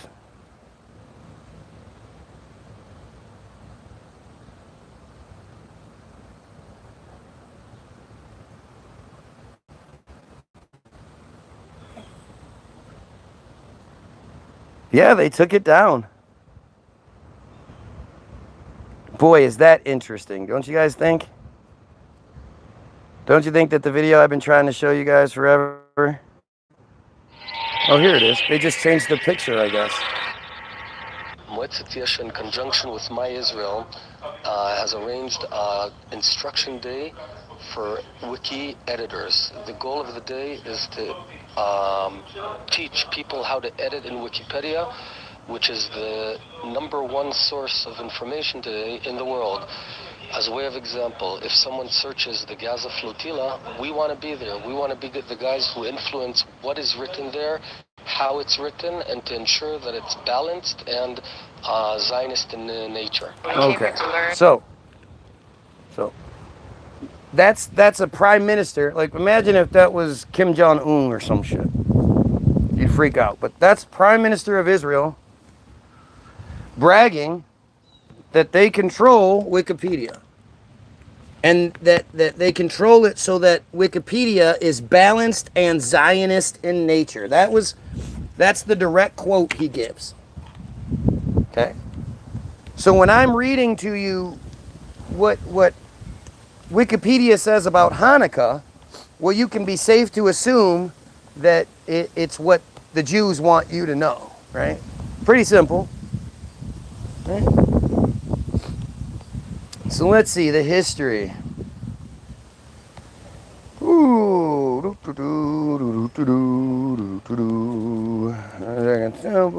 okay.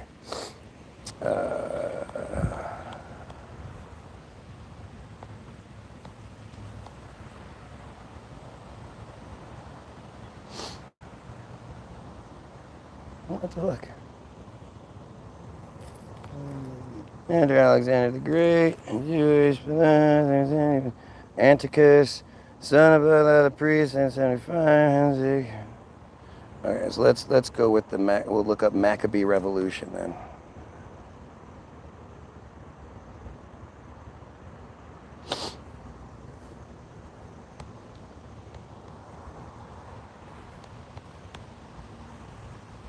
The revolts. The revolt involved many battles, which with the Maccabean forces gained notoriety. Oh wait, we passed them up.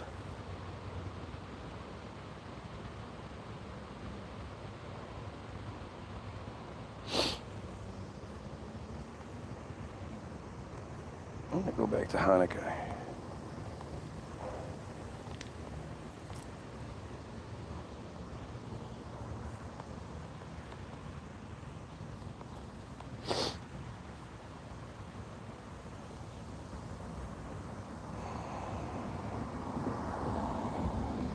Oh, okay, here we go. Yeah, this is, so, is a rabbinic Jewish festival here, it's Hanukkah, we see the source, Hanukkah, is a rabbinic Jewish festival commemorating the recovery of Jerusalem and the subsequent rededication of the Second Temple, beginning at the beginning of the Maccabean revolt against the Seleucid Empire in the 2nd century BCE, -2. Okay. The Maccabee revolt was a Jewish rebellion led by the Maccabees against the Seleucid Empire and against Hellenistic influence on Jewish life. The main phase of the revolt lasted from 167 to 160 BCE and ended with the Seleucids in control of Judea. But conflict between the Maccabees, Hellenized Jews, and the Seleucids continued until 134 BCE, with the Maccabees eventually attaining independence. Blah, blah, blah. Seleucid king Antipas lost a massive campaign of repression against the Jewish religion in 168. So I got my years wrong. Sorry, I thought it was 232. I was 100 years off. In 168. The reason he did so I love how whenever it comes to the meat and potatoes of things, there's always like obfuscation, right? We know for sure that he launched a massive campaign against the Jewish religion in 168 BCE. The reason he did it, we don't know. We don't know. That wouldn't have needed to be something that was well documented. Now, I would imagine, especially with when you look at what was outlawed and shit, that it probably had to do with the disgusting pedophile cutty slicey sucky ritual that they do to children, along with all the fucking rape and shit. I would imagine a lot of it had to do with the the thing that they say, right? So again, this is me just making this up, right? The reason is not entirely clear, but it seems to be related to the king mistaking an internal conflict among the Jewish priesthood as a full-scale rebellion. Oh, the dumb goyim, the dumb gorger, the dumb goyim just made a mistake. He couldn't possibly have had a good reason for doing this. It was just a mistake he had made. Love how they do that. You know, if you speak out, it must be a mistake. He must not have taken his meds. He must have been schizophrenic. It has nothing to do with what they do or how they act or anything, any of their ritual shit. Nothing like that. It's just, he just made a mistake, you guys. He made a mistake. It wasn't because of their supremacist attitude or their disgusting rituals or anything like that. It was just a mistake. He mistakenly mistook an internal conflict amongst them. It was just some in-house shit that he just made a mistake about. Dumbass thought he paranoid, paranoid schizophrenic, thought that everybody was against him. So he just made the mistake. Oh, okay. Now, again, you have to love how me reading Wikipedia, Israeli-controlled Wikipedia, is now suddenly not going to be a good enough source of information. The number one source of information in the world, controlled by Israel to ensure that everything written is balanced and Zionist in nature, probably isn't going to give you an accurate description on Hanukkah. And anything that makes it sound bad is because somebody got in there and did something they weren't supposed to. They're just making it up.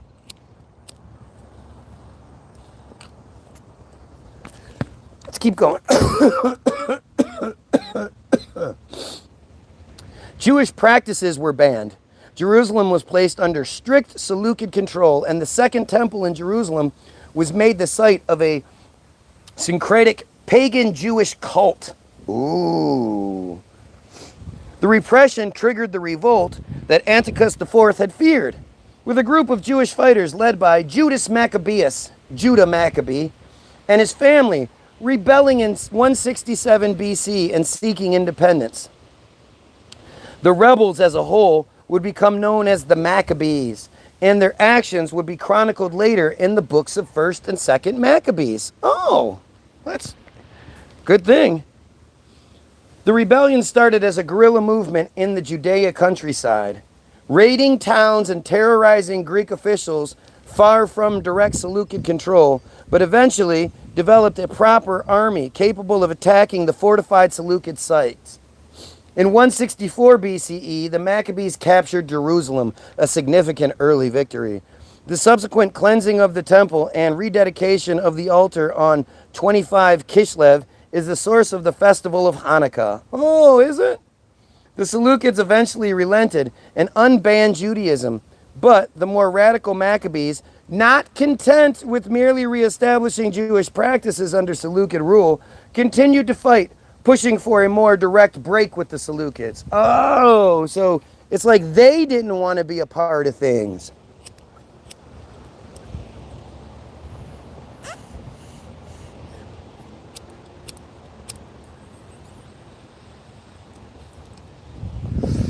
So weird, huh?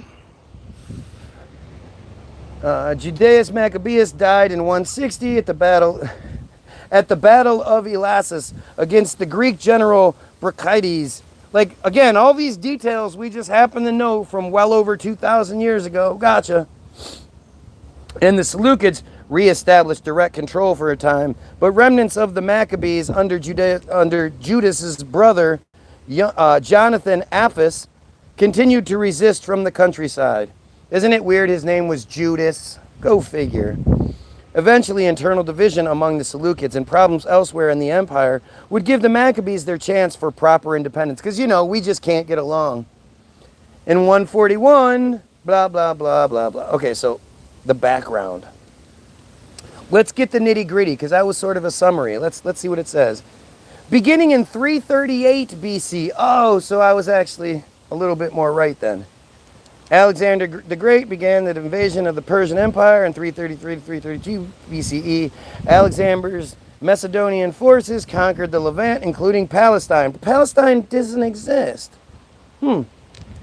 At the time, Judea was home to many Jews who had returned from exile in Babylon, thanks to the Persians, the Parisians. Right. Like, we all know that the Exodus story is not real.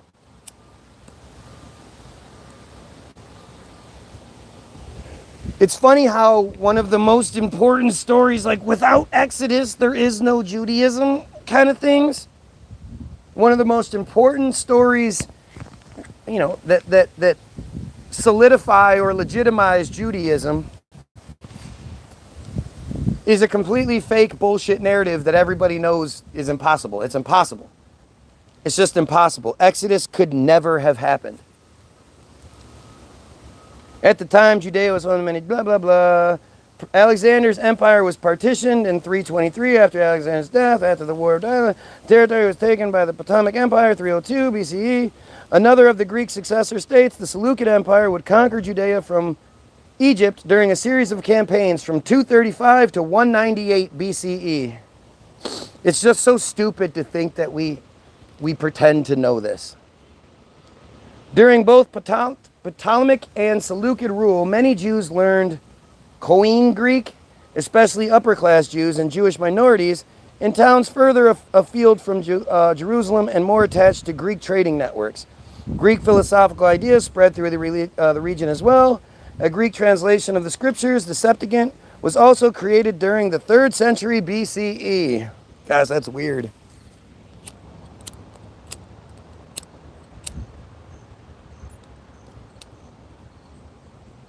The Septuagint was translated from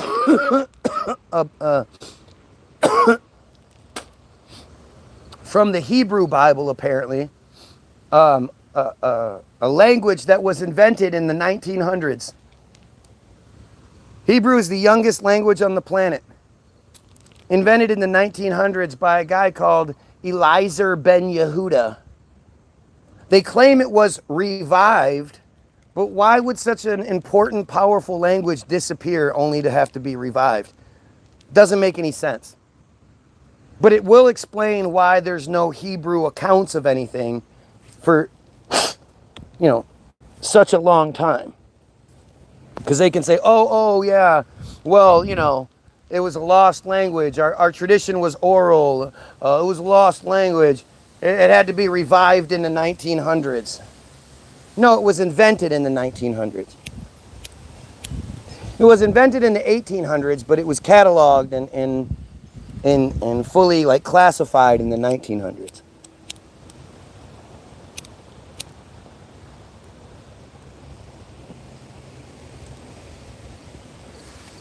But yeah, what do you know, right? I'm wrong, right? What? Because Wikipedia says that? Yeah. Yeah, the Wikipedia that Israel wants us to know. I'm not saying everything in Wikipedia is true, but it is the truth that Israel wants us to have. That's for damn sure.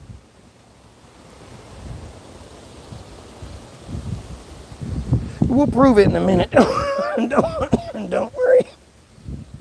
Many Jews adopted dual names with both Greek name and Hebrew names, such as Jason and Joshua.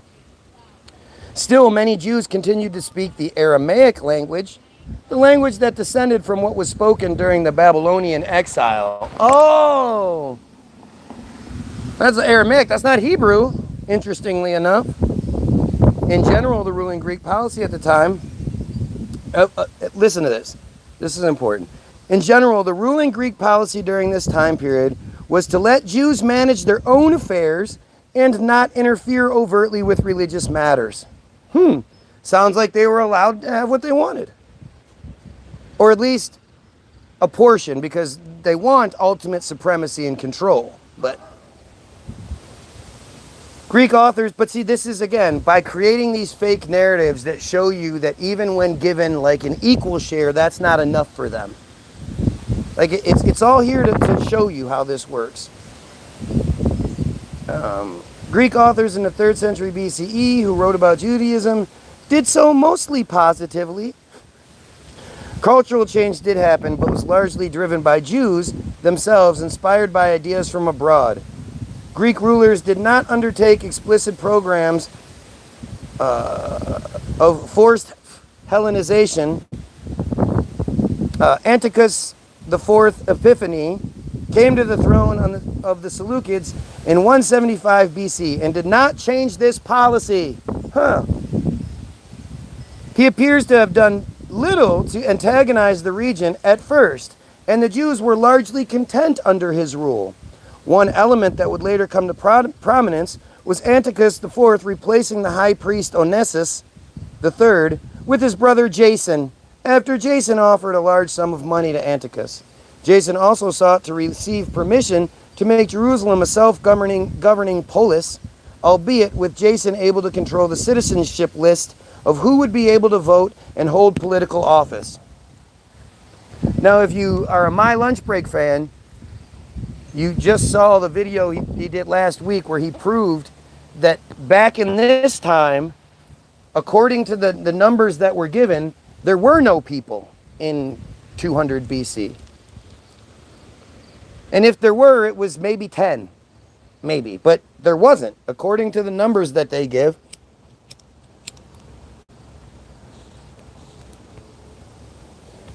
According to like the official population numbers that were given by this time, because usually the official population counts sort of stop at like the 1700s, 1500s, 1600s and shit. So you just have to then do math. And basically what he showed was that every 69 years the population drops by 66%. And because of when you use that math and you apply it to the population numbers that they don't account for, by the time you get to like 600 AD, there are no people. But let's keep going. These changes did not immediately appear to rouse any particular complaint from the majority of the citizenry in Jerusalem, and presumably he still kept the basic Jewish laws and tenets. Again, what narrative is this? Who's writing all this down, and then how is it being protected in you know, how do we know it in 2025?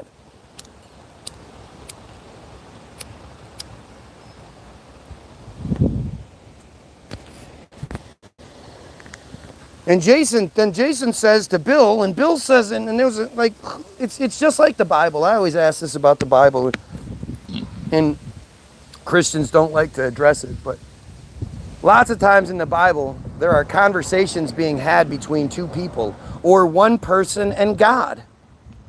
So who the fuck was writing down all this shit so it could be put into the Bible? Who wrote down the conversation between Lot's two daughters when they conspired to get him drunk so they could lay with him and get pregnant by their father? You know that whole story about how gay people are bad, Sodom and Gomorrah, where it ends with the daughters of Lot getting him so drunk he can't remember, having sex with them, raping them, and them getting pregnant, and they knew it the next day. Virgin, his 11, 12, 13, 14-year-old daughters, whatever they were young teenagers. And yet they somehow knew they were pregnant the very next day after having sex with their father, their 90-plus-year-old father who was so drunk he couldn't remember it.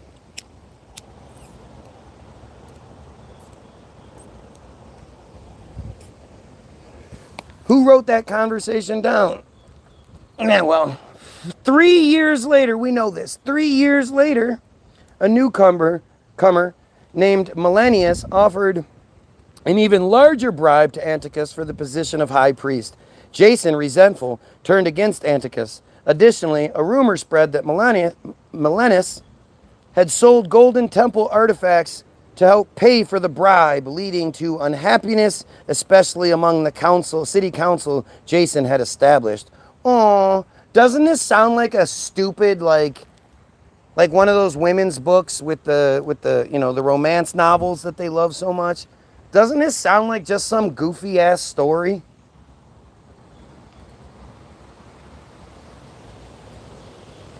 This conflict was largely political rather than cultural.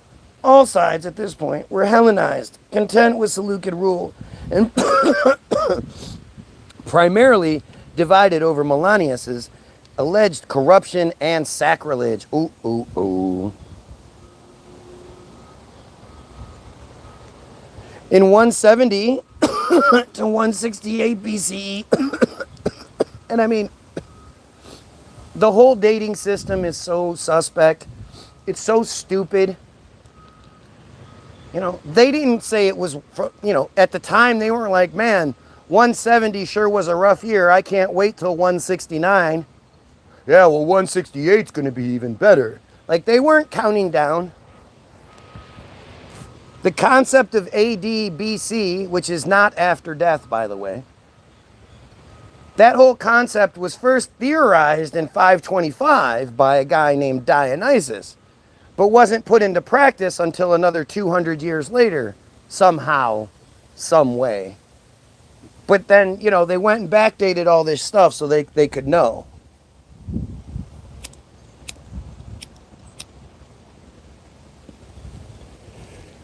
Right? That's how they knew it. All those people keeping track in whatever language they were speaking by whatever calendar they were in.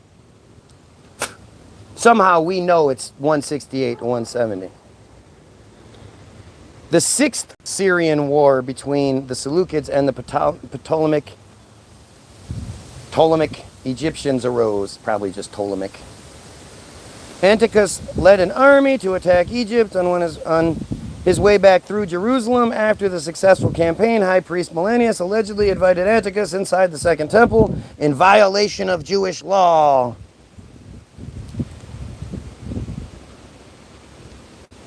Again, who's writing all this down? Who's keeping this, you know, this record?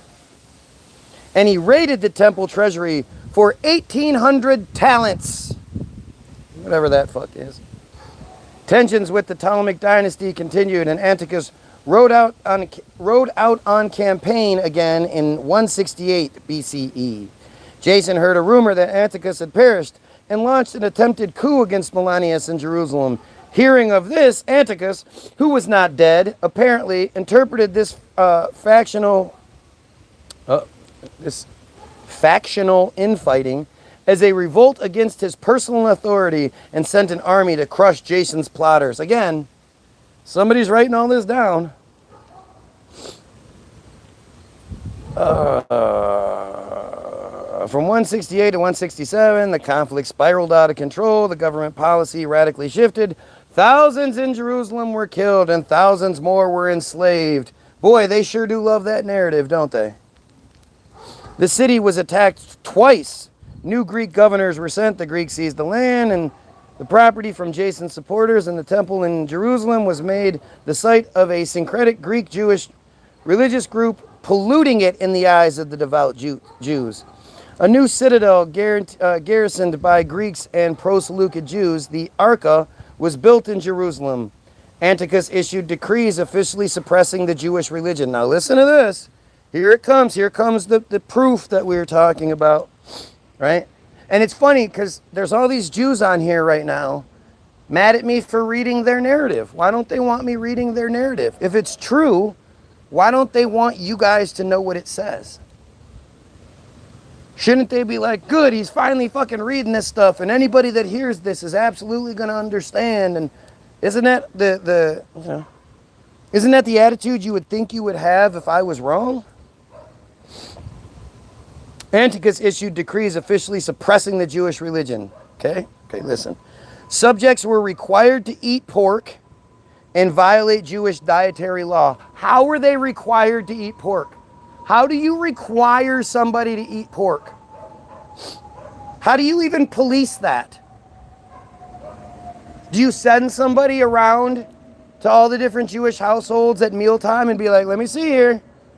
You got some pork on that plate, don't you? Okay, go ahead and eat. I'm going to watch you eat now. Subjects were required to eat pork and violate Jewish dietary law, work on the Jewish Sabbath. Again, making people work now, apparently, at the jobs with the time clocks, and, you know, because that's how it was back then. People had jobs. And, so again, listen, this is how it's presented. Eat pork, violate Jewish dietary law, work on the Jewish Sabbath, cease circumcising their sons. God damn it. Get out of here, B. And so on. And so on. So literally the only thing that's sort of really forcible is the stopping of the circumcision practice. We don't know what and so on means because they don't bother to fucking, you know, tell us. We're just supposed to believe it's and so on. The policy of tolerance of Jewish worship was at an end. Oh. So.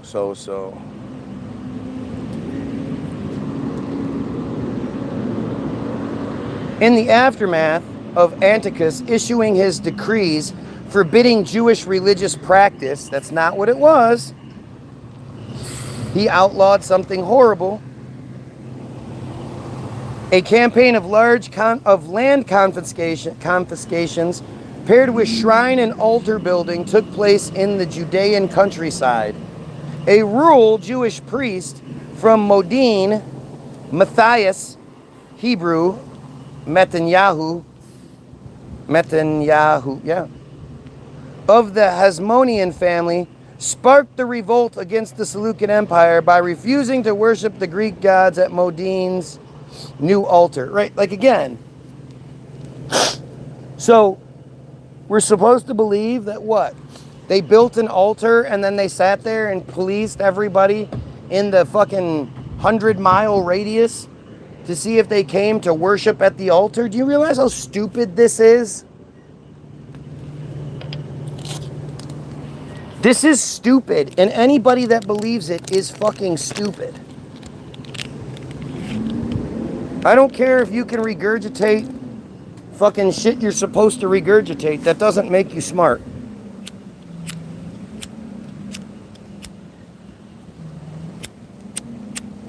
Come on, Litro.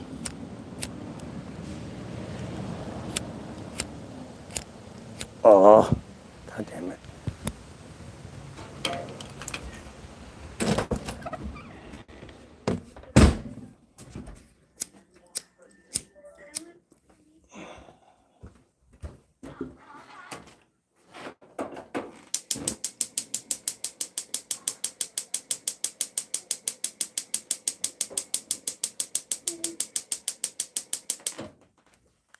All right, let's keep going because this is me being crazy. Crazy!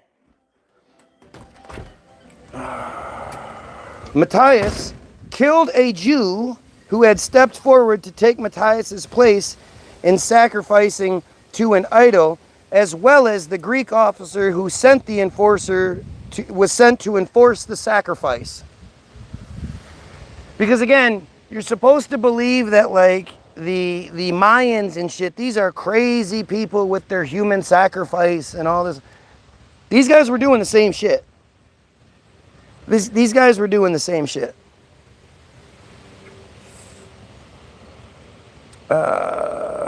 He then destroyed the altar. Afterwards, he and his 5 sons fled to the nearby mountains, which sat directly next to Modin. At Matthias's death about 1 year later in 166 BCE, again, somebody was taking really good notes. His son, Judas Maccabeus, led a band of Jewish dissidents that would eventually absorb other groups opposed to the Seleucid rule and grow into an army. While unable to directly strike Seleucid power at first, Judas's forces could maraud the countryside and attack Hellenized Jews, of whom there were many. Jews attacking other Jews. The Maccabees destroyed Greek altars in the villages, forcibly circumcised boys, burnt villages, and drove Hellenized Jews off their land. Boy, that sounds really awesome, doesn't it? Hey, where's dumbass Cody?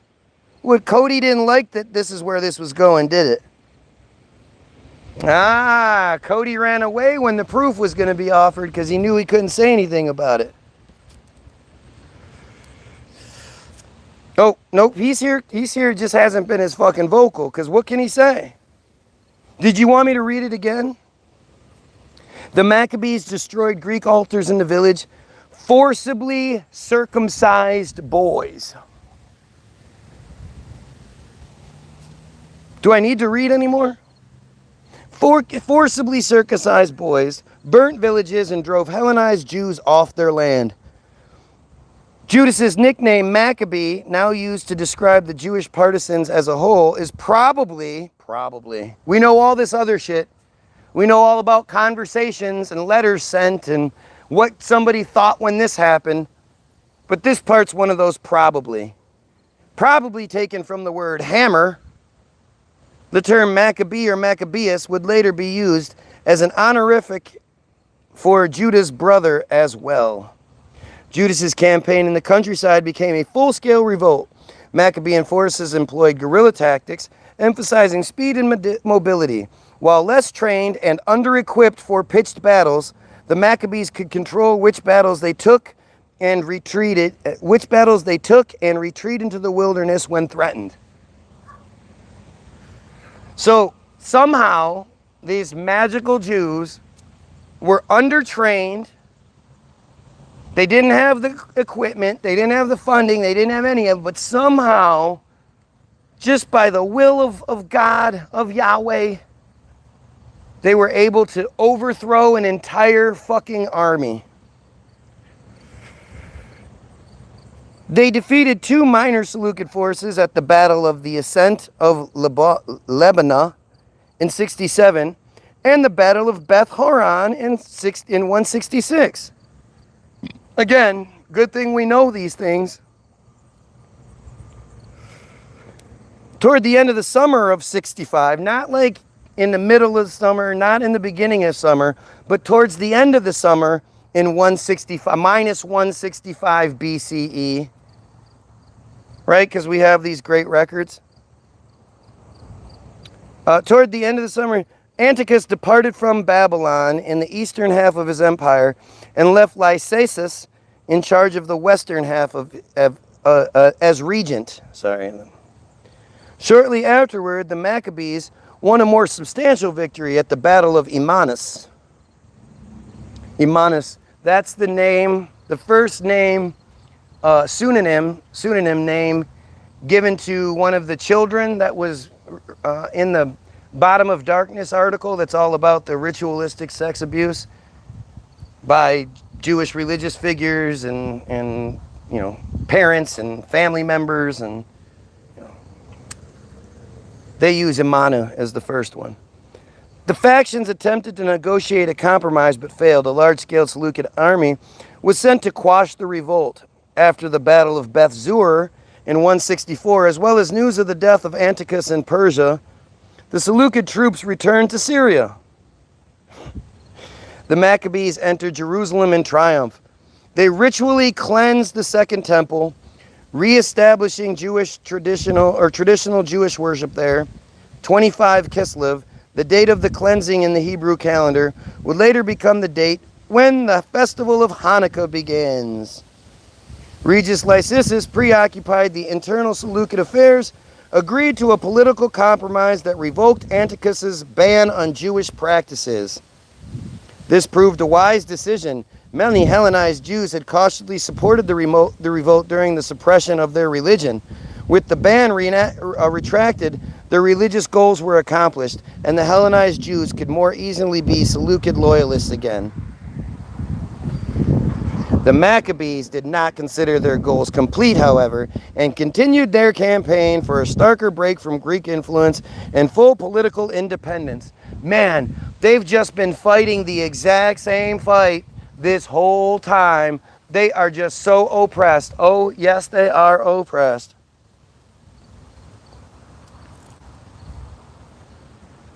Can anybody record what this guy says and put him on blast? Because you can't do it, that's for damn sure. When you get to the point where you're begging for help from anybody, can anybody please? Anybody? Can anybody help me, please? This guy is doing more than I'm capable of defending. Please help me. Please help me. This guy is reading about Hanukkah. I said it wasn't true, but then he started reading it. And once he started reading it, well, I'm not stupid enough to deny what he's reading, because obviously it's Israeli controlled. Somebody record what he's saying and put him on blast.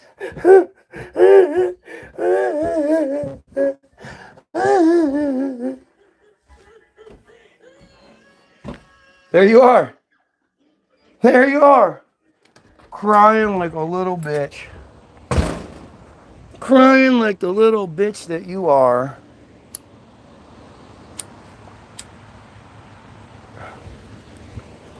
Right, Cody?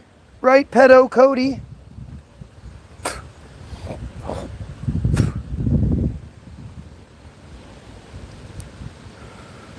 I said one other thing, then he acknowledges that. Fucking cry, baby. Cry, baby. Cry, baby. Please, somebody help me. This goyim's smarter than he's supposed to be.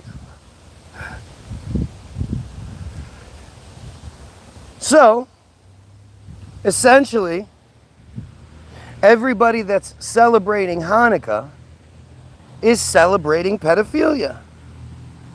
The forced circumcision of boys. And we know when they circumcise, they put their mouths on it. It's what they do. Matitza Bapay. Look it up. Look it up.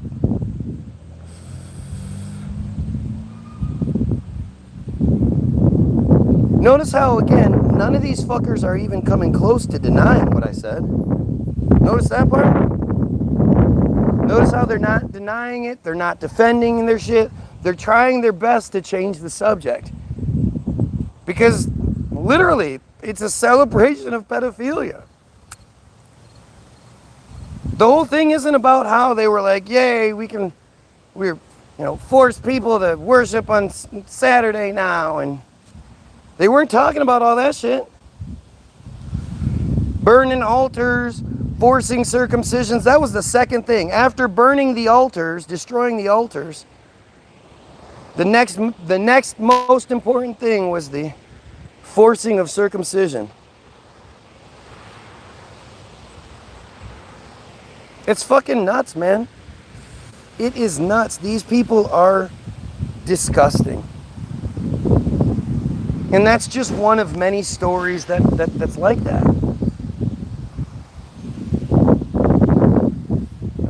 Just look at the Hollywood problem we have. No decent parents in their right fucking mind would send their kids to anything that has to do with Hollywood without strict fucking, watch or anything like that. But how have you proved any of this? You mean other than reading to you what we're supposed to know? Gee, I don't know. I know that I do way more proving and explaining than you do, because you won't even make a quick video explaining, what I'm getting wrong, how I saw Guy Williams sucks. You won't make a single video just showing that you're a real person. I'm not worth that. You don't need my credibility. You're just gonna watch me for hours and hours and hours, begging for my attention, day after day, week after week, month after month. Just keep watching and crying, but won't be bothered to make a quick 5-minute video where you say all that you want to say and make me look bad. How many people are asking other people to do that? I've never seen anybody else do that before. I've watched my share of videos. I've never seen anybody else say, all right, make some video about me and I'll play it live on my shit.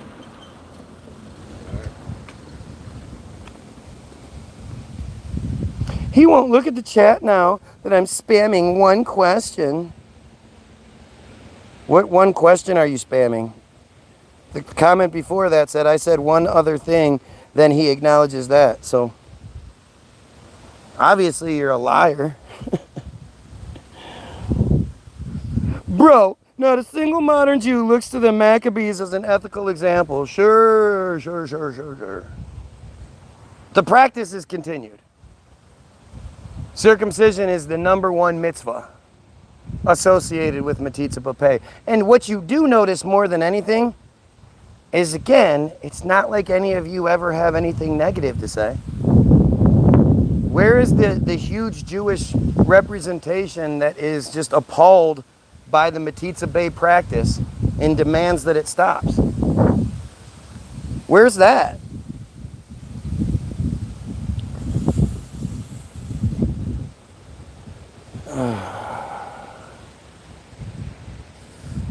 I'm not circumcised, weirdo. Right, like, we can believe anything you dumb fucking friars have to say. So the one thing we know about you people is that you lie all the fucking time. But it's like, people have to understand. Do you have an obligation to tell, your cat the truth? Do you have an obligation to tell a cow the truth before you kill it? Do you feel any sort of loyalty to your animals that you can't lie to them? Well, that's how they see us. So lying to us isn't even like a lie. It's just, you just say what you want. Who cares? We're just dumb goyim. They don't care. Give a shit about lying to us.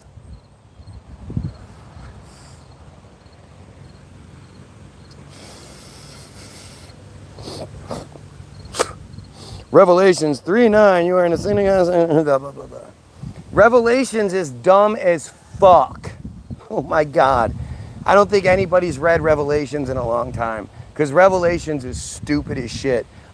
Whenever somebody talks about we're at the end of times because Revelations is coming true, it's like, where are you talking about?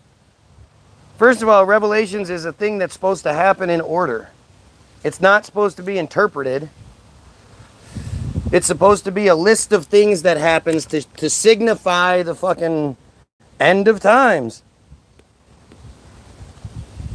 Well, there was some locusts in Kenya that ate a bunch of crops. So the Bible says something about locusts, I think. I don't really remember. But again, one of those things that Christians never want to acknowledge for some strange reason is that the Bible is a Jewish fairy tale. All of the characters, including JC, are Jewish. It's all Jewish stuff. You have no reason to believe in the Bible as a Christian. Revelations is another great example.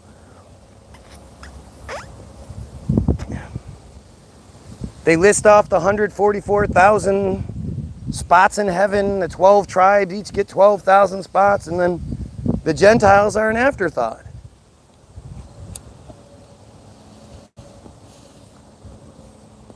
But you guys just don't like that shit, I guess. I don't really know. Like, it's amazing how stupid you are. I love my pet, animal hater. Yeah, see when desperation, see what desperation does? Desperation makes an argument when they can't actually argue the argument made, right? They can't argue the point being made, so they create their own argument. Nobody said anything about loving your animals. But I guarantee if you got to take your animal to the vet for something, you're not like, all right, we're going to go to the vet and I promise you this or that or blah. You don't talk to your fucking, and if you do, well, then you're like, I don't even waste time talking to you. You're fucking stupid.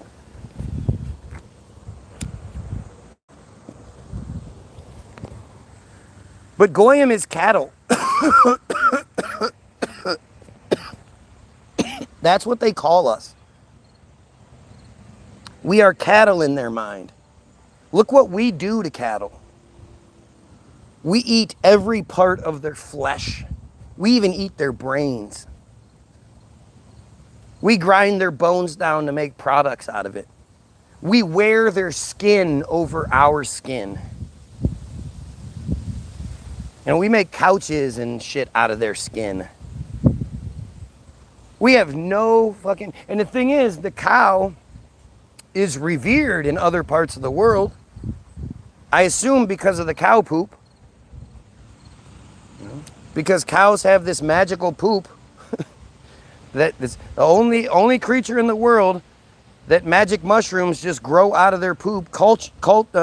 Consciousness expanding magic mushrooms grow from their poop. And those just happen to be the animals that are revered by other countries, other belief structures. But here in the United States, you fucking pieces of shit, you'll go see a baby cow and be like, oh my God, that's so cute. Oh my God, it's so cute. Oh, look at this little baby pig. Oh my God, the little baby chickens. Oh. And then you'll eat that motherfucker. That's some pretty crazy shit.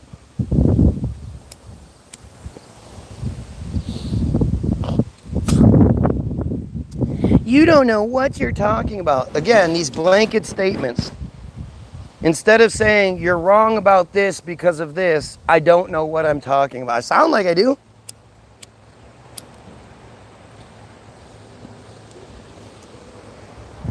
I'm pretty directly talking about the shit I am talking about.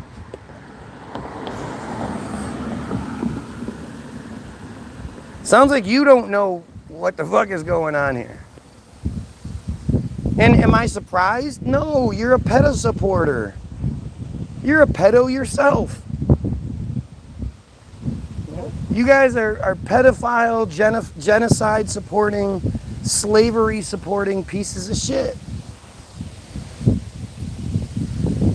Just like Cody's bitch ass who ran away like a coward. Cody had so much to say before I read about Hanukkah. I didn't know what I was talking about and all this other shit. Well, turns out I was fucking right. And yet for some reason, bitch ass Cody isn't gonna say anything else. These are disgusting, disgusting cult members, man.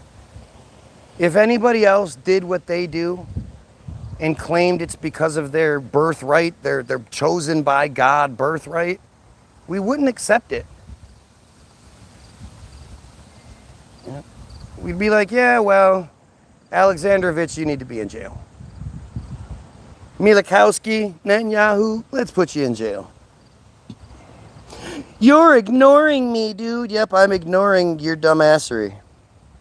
Even though I keep reading your shit. You must be saying some really important stuff there that I'm ignoring it. Oh, I did. You're ignoring me, dude, is the last comment until he won't look at the chat now that I'm spamming my one question. So, no, that's all that exists.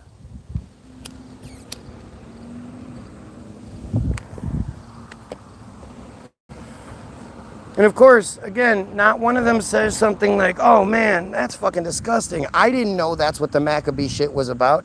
I didn't know that's what Hanukkah was about. He doesn't say anything. They know what it's about. They know all this shit. They know what Matitza Bapeh is. And not one of them says anything negative about it. As far as they're concerned, the biggest problem is someone like me who talks about the problem. I'm supposed to just shut up. Why do you think they want you to believe in God so much? Why do you think they want you to be a Christian so badly?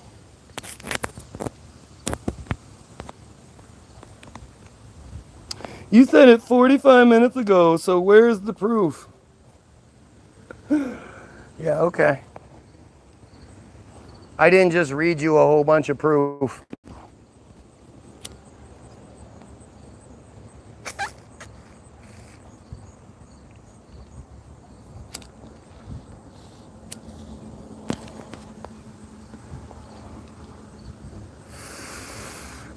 Like I said, you can't honestly expect cowardly bitch ass Cody is gonna come out here and be like, yeah, I'm a pedo, so what?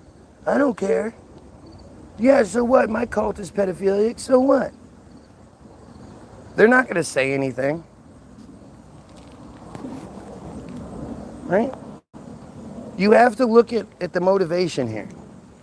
What is gonna motivate someone like Cody to come to my feed and get called a pedo over and over again and not even deny it? To be exposed as a pedo over and over again and not even deny it. This dude comes here every fucking day for hours at a time and can't make a single decent point about why his cult is okay. Why what they do is warranted. Why what they do is you know, tolerable.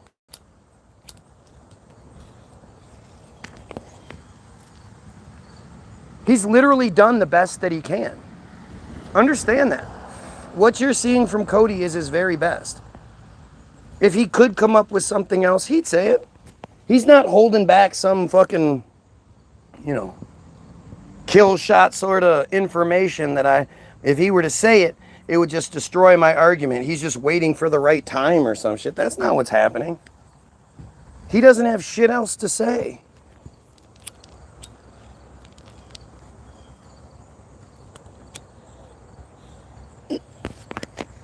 These genocidal pedophiles, they can't say shit.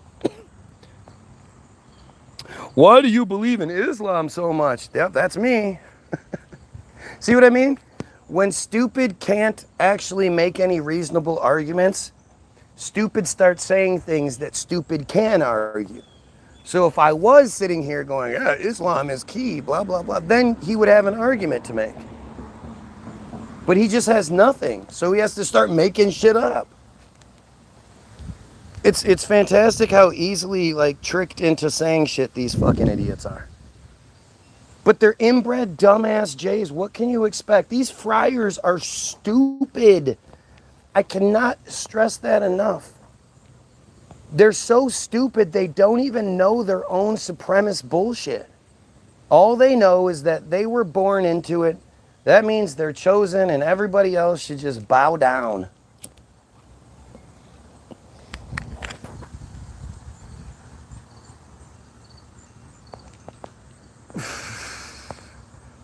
It's why it's such a laugh to think like that they would all have 2,800 slaves.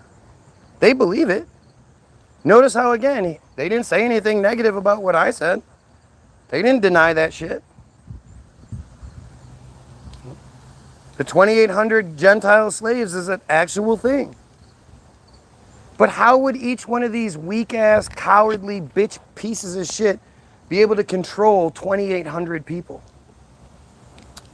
That's about as ridiculous as believing 2 million people walked around the desert for fucking 40 years.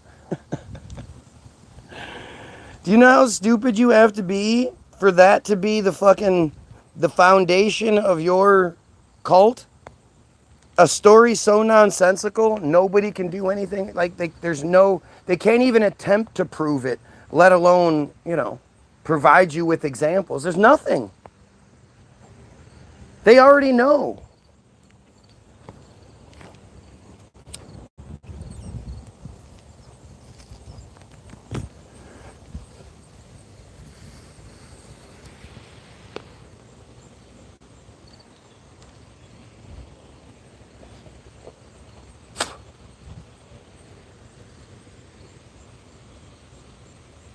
Is it a half day? That's why he hasn't left yet. Okay. Bye.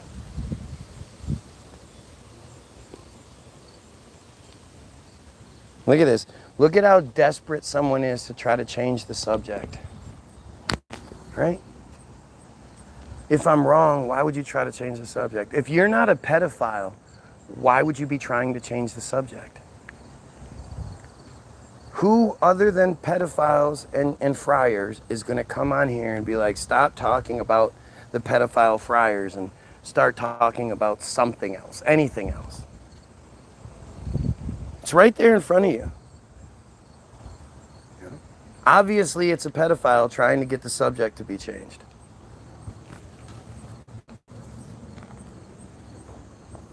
And more than likely, it's a friar pedophile. Because it's an APB, man.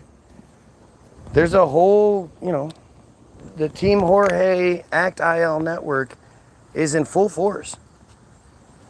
They're doing what they can to try to fucking intervene. And whether it's censoring the feed, blocking it out, or coming in here and saying all the dumb shit they always do. It's so obvious. It's just like how you'll never see any Jewish person, any Israeli, anything, doing any sort of interview where they sound like reasonable, intelligent people defending their cult, defending Israel.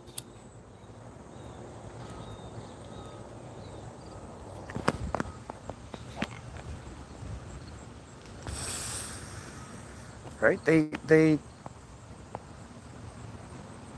They're prove me wrong. Show me the fucking the Jewish guy, the Israeli, making reasonable arguments about the genocide, making reasonable arguments about their cult in general. Other than blaming the completely fictitious October 7th narrative where no Israelis died or were taken hostage, what else do they have?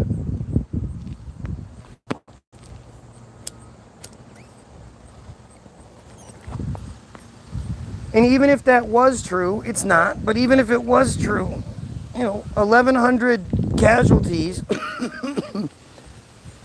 after 76 years of genocide, after year, 2023 was setting up to be the deadliest year for the Palestinians. The Israelis had killed at least 240 civilians by that point and taken thousands more hostage with their illegal nightly raids.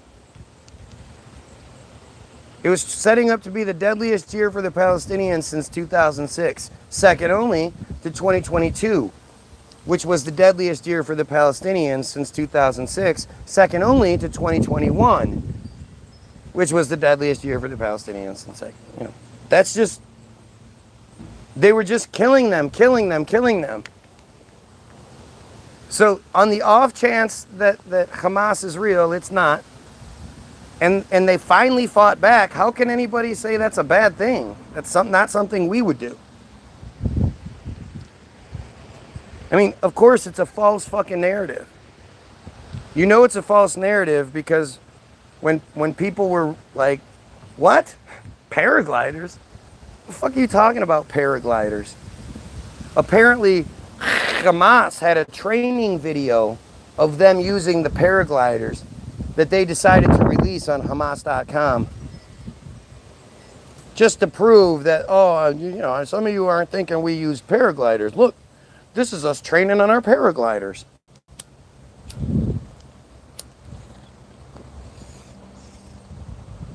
At least they modified the argument that, like, how did they get those things moving fast enough to be able to take back off again? I guess they get these super paragliders with jet propulsion systems. October 7th was a hoax. Absolutely. Can't even respond to that one like you could respond to anything else, you dumb fucking inbred friar. You haven't given any decent responses to anything because you can't. I've desperately tried to prove that Hamas attacked Israel on October 7th. I tried to find footage. It's the most fucking heavily surveilled area in the region. There should be all kinds of footage. And all you find is dumbass footage of, like, it's one of my favorite parts. People are in a car trying to get away from the shooting at the fair, at the music festival. So they get out of their car and run out into an open field. Because that would make more sense than staying in your car and driving away. Totally makes more sense. Or the footage of the supposed 3 Hamas soldiers standing outside of a shipping container because apparently there are just these shipping containers all over that Israelis go pack themselves in like sardines whenever they feel danger. So they go to the shipping containers, and it shows the outside of the shipping container there are either 2 or 3 soldiers. I can't remember if it's 3 soldiers all together, somebody filming, or 3 soldiers and 1 other filming. But they're standing out in front of the door. I think it's 3. One pulls a pin, throws it into the shipping container, and they run off. And then that's it. That's the end of the footage. They didn't think, hey, let's use our machine guns and just mow these people down. No, they just threw a grenade in there and ran. Nobody blocked the grenade. Nobody grabbed it, threw it back out. Nothing like that. Nope.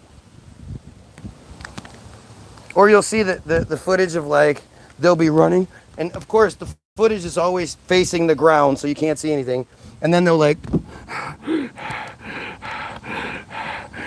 And that's what you see.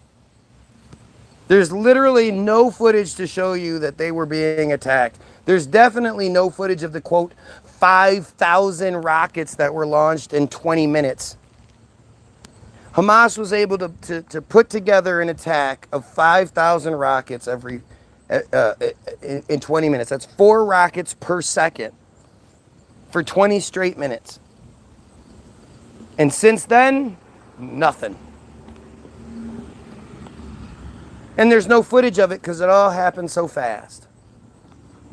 And of course, 99% of the projectiles shot at Israel were destroyed by the Iron Dome.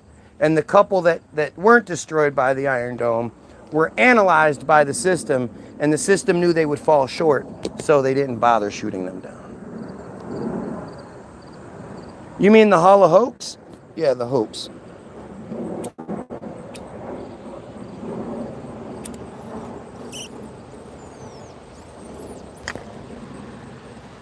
I literally searched Hamas attacks Israel October 7th.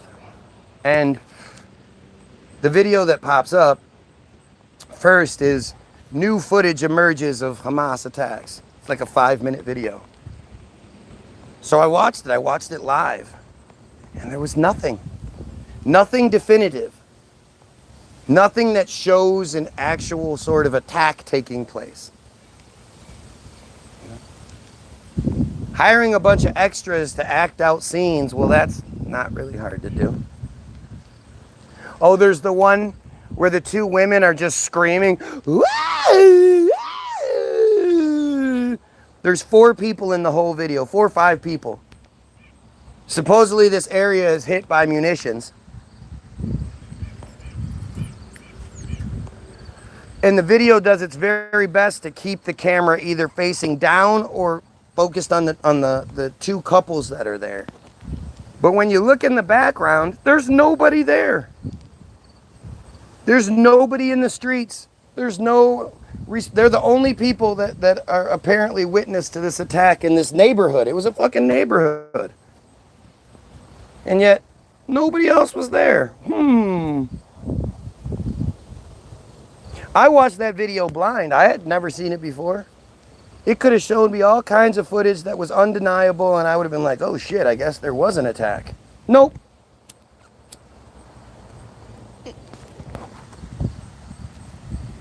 Literally, not one, it was 5 minutes long, not one definitive piece of proof.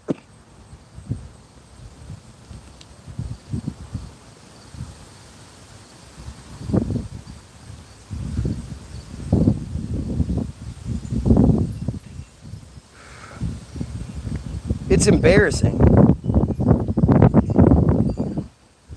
It's embarrassing how stupid they think we are, how stupid they know we are, that they don't even have to provide any sort of evidence. Where were the 1,100 funerals that took place the next day, the same day? Like, which happens in every other hate crime involving Jews. On October 21st, 2023, 3 weeks later here in Detroit, a Jewish community leader named Samantha Wohl was supposedly killed.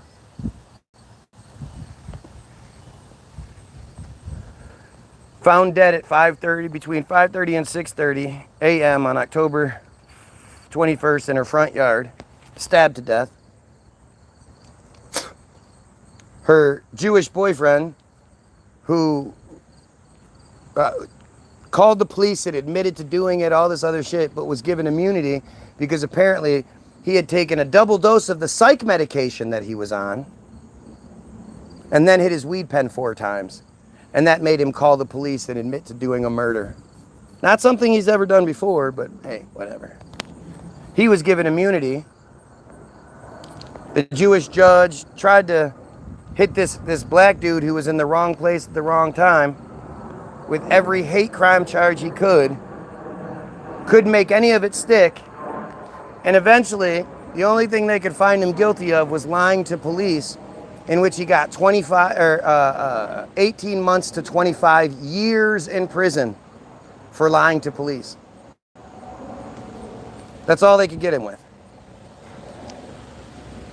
18 months to 25 years. Have you ever heard of that kind of sentence before? No. But you got to be able to keep them away from the public somehow, right? Craziest part, I know that whole story sounds loony, but the craziest part is that on October 22nd, 2023, the morning edition newspapers talk about how beautiful her funeral was and that over 1,000 people attended. This is less than 24 hours after she has been found murdered. The newspapers are talking about her funeral. Because that makes sense.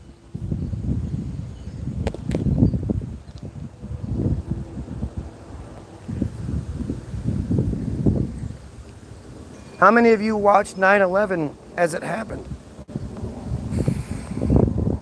Do you remember initial reports saying that they feared between 8 and 10 and 10 and 15,000 people had been killed? Because that's who should have been there that day? Strangely enough, a vast majority of the friars that were said to work that day didn't show up. That's why those numbers were so low. That's why it was only 3,000 some people. And it's one of these things that's not never even talked about. We're only supposed to focus on Tower 7, Tower 7, Tower 7. The ultimate distraction. Keep you from looking at the Pentagon, because that's the big story. Night before, Donald Rumsfeld admits that they've just lost $2.3 trillion. The next day, the next morning is 9/11.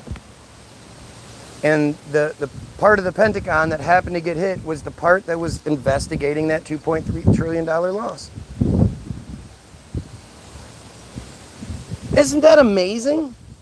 What a coincidence. The blood libel thing, that's another one of those things like anti-Semitism that they've taken as their own. Anti-Semitism was coined in the 1880s to mean exactly that, opposing the supremacy that they demand, the Semitism that they demand. That was what anti-Semitism was. Policy or predisposition favorable to Jews.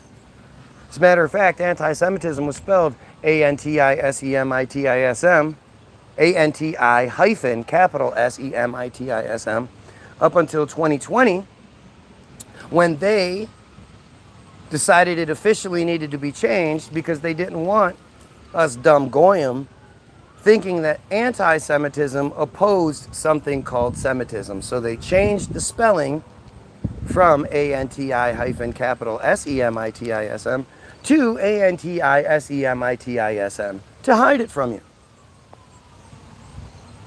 This is all easily figured out, man.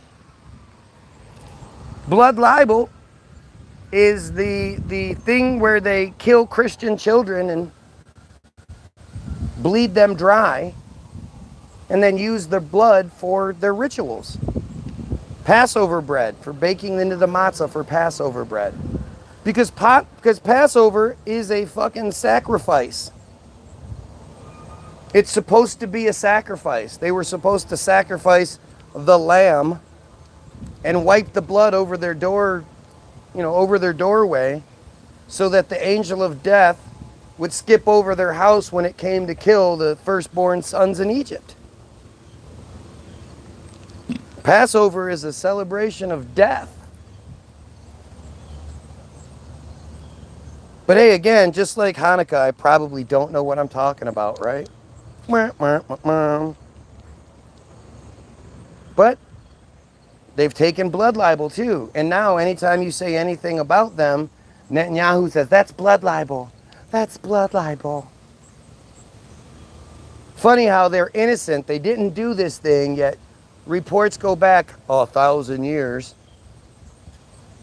where they've just been consistently accused of this and poisoning drinking water systems throughout history. Nobody else is accused of those things. Or if they are, like poisoning wells, that happens periodically, but not consistently. But they've been consistently accused of these things for millennia, for centuries, yet they're not true. These specific things, when it's something like Black Lives Matter, they're like, oh, Black Lives Matter. What about black on black crime? What about the black education system? What about all the single mothers? What about the? It's like Black Lives Matter was about cops killing unarmed black men. It wasn't about all those things. Why would you put all those things on it other than to dilute it and make it seem worse than it is? But that's not what happens with them. They don't get accused of all these different things. Nope, it's these specific things. Because it's true. It's what they do. It's in their fucking cult. So, go get your free download. www.the-bilderberg.group.com. It's free to download. All you got to do is click download. It'll ask you how much you want to pay. Click 0 and it's free. There's going to be a link to Hollywoodism, the most important video ever fucking. Yom Kippur sacrifice chickens. Well, yeah, that's when Kaparat comes into play. And so, yeah.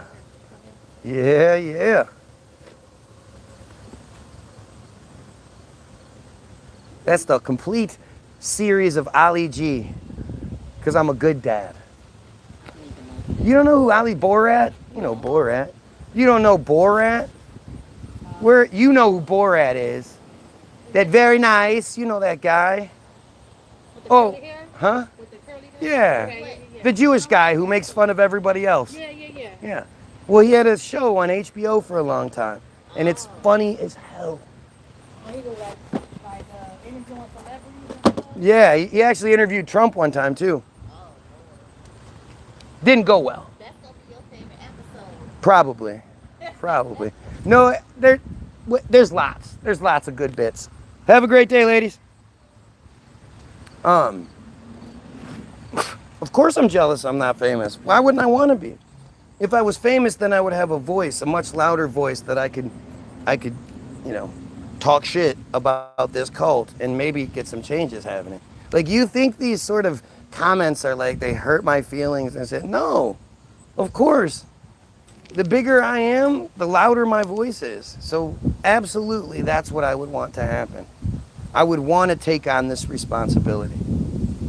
I would want to be the guy that is the bad guy, so I could say all these things as loudly as I possibly fucking could.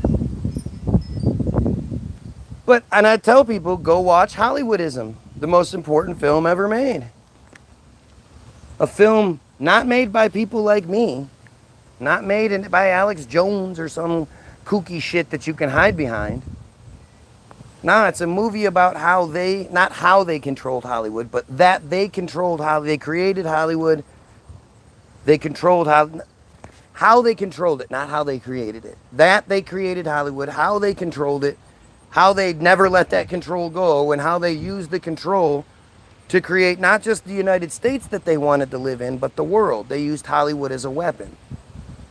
And it's a movie made in the late 90s by them, by the descendants of the moguls. And at one point, a woman even says, essentially you could say the American dream is the Jewish dream. It's not hidden at all. Go prove me wrong. Go watch Hollywoodism. I'm also going to leave you a link to the Israel Hayom article, which again, totally Jewish, totally Israeli website, article. It's so funny. My like count keeps going up and then drops down. Keeps going up by 2 and then drops back down. Keeps going, like it's happened like 5 times. Strange how all these people like my feed and then go, nah, forget it. I'm sure that's what's happening.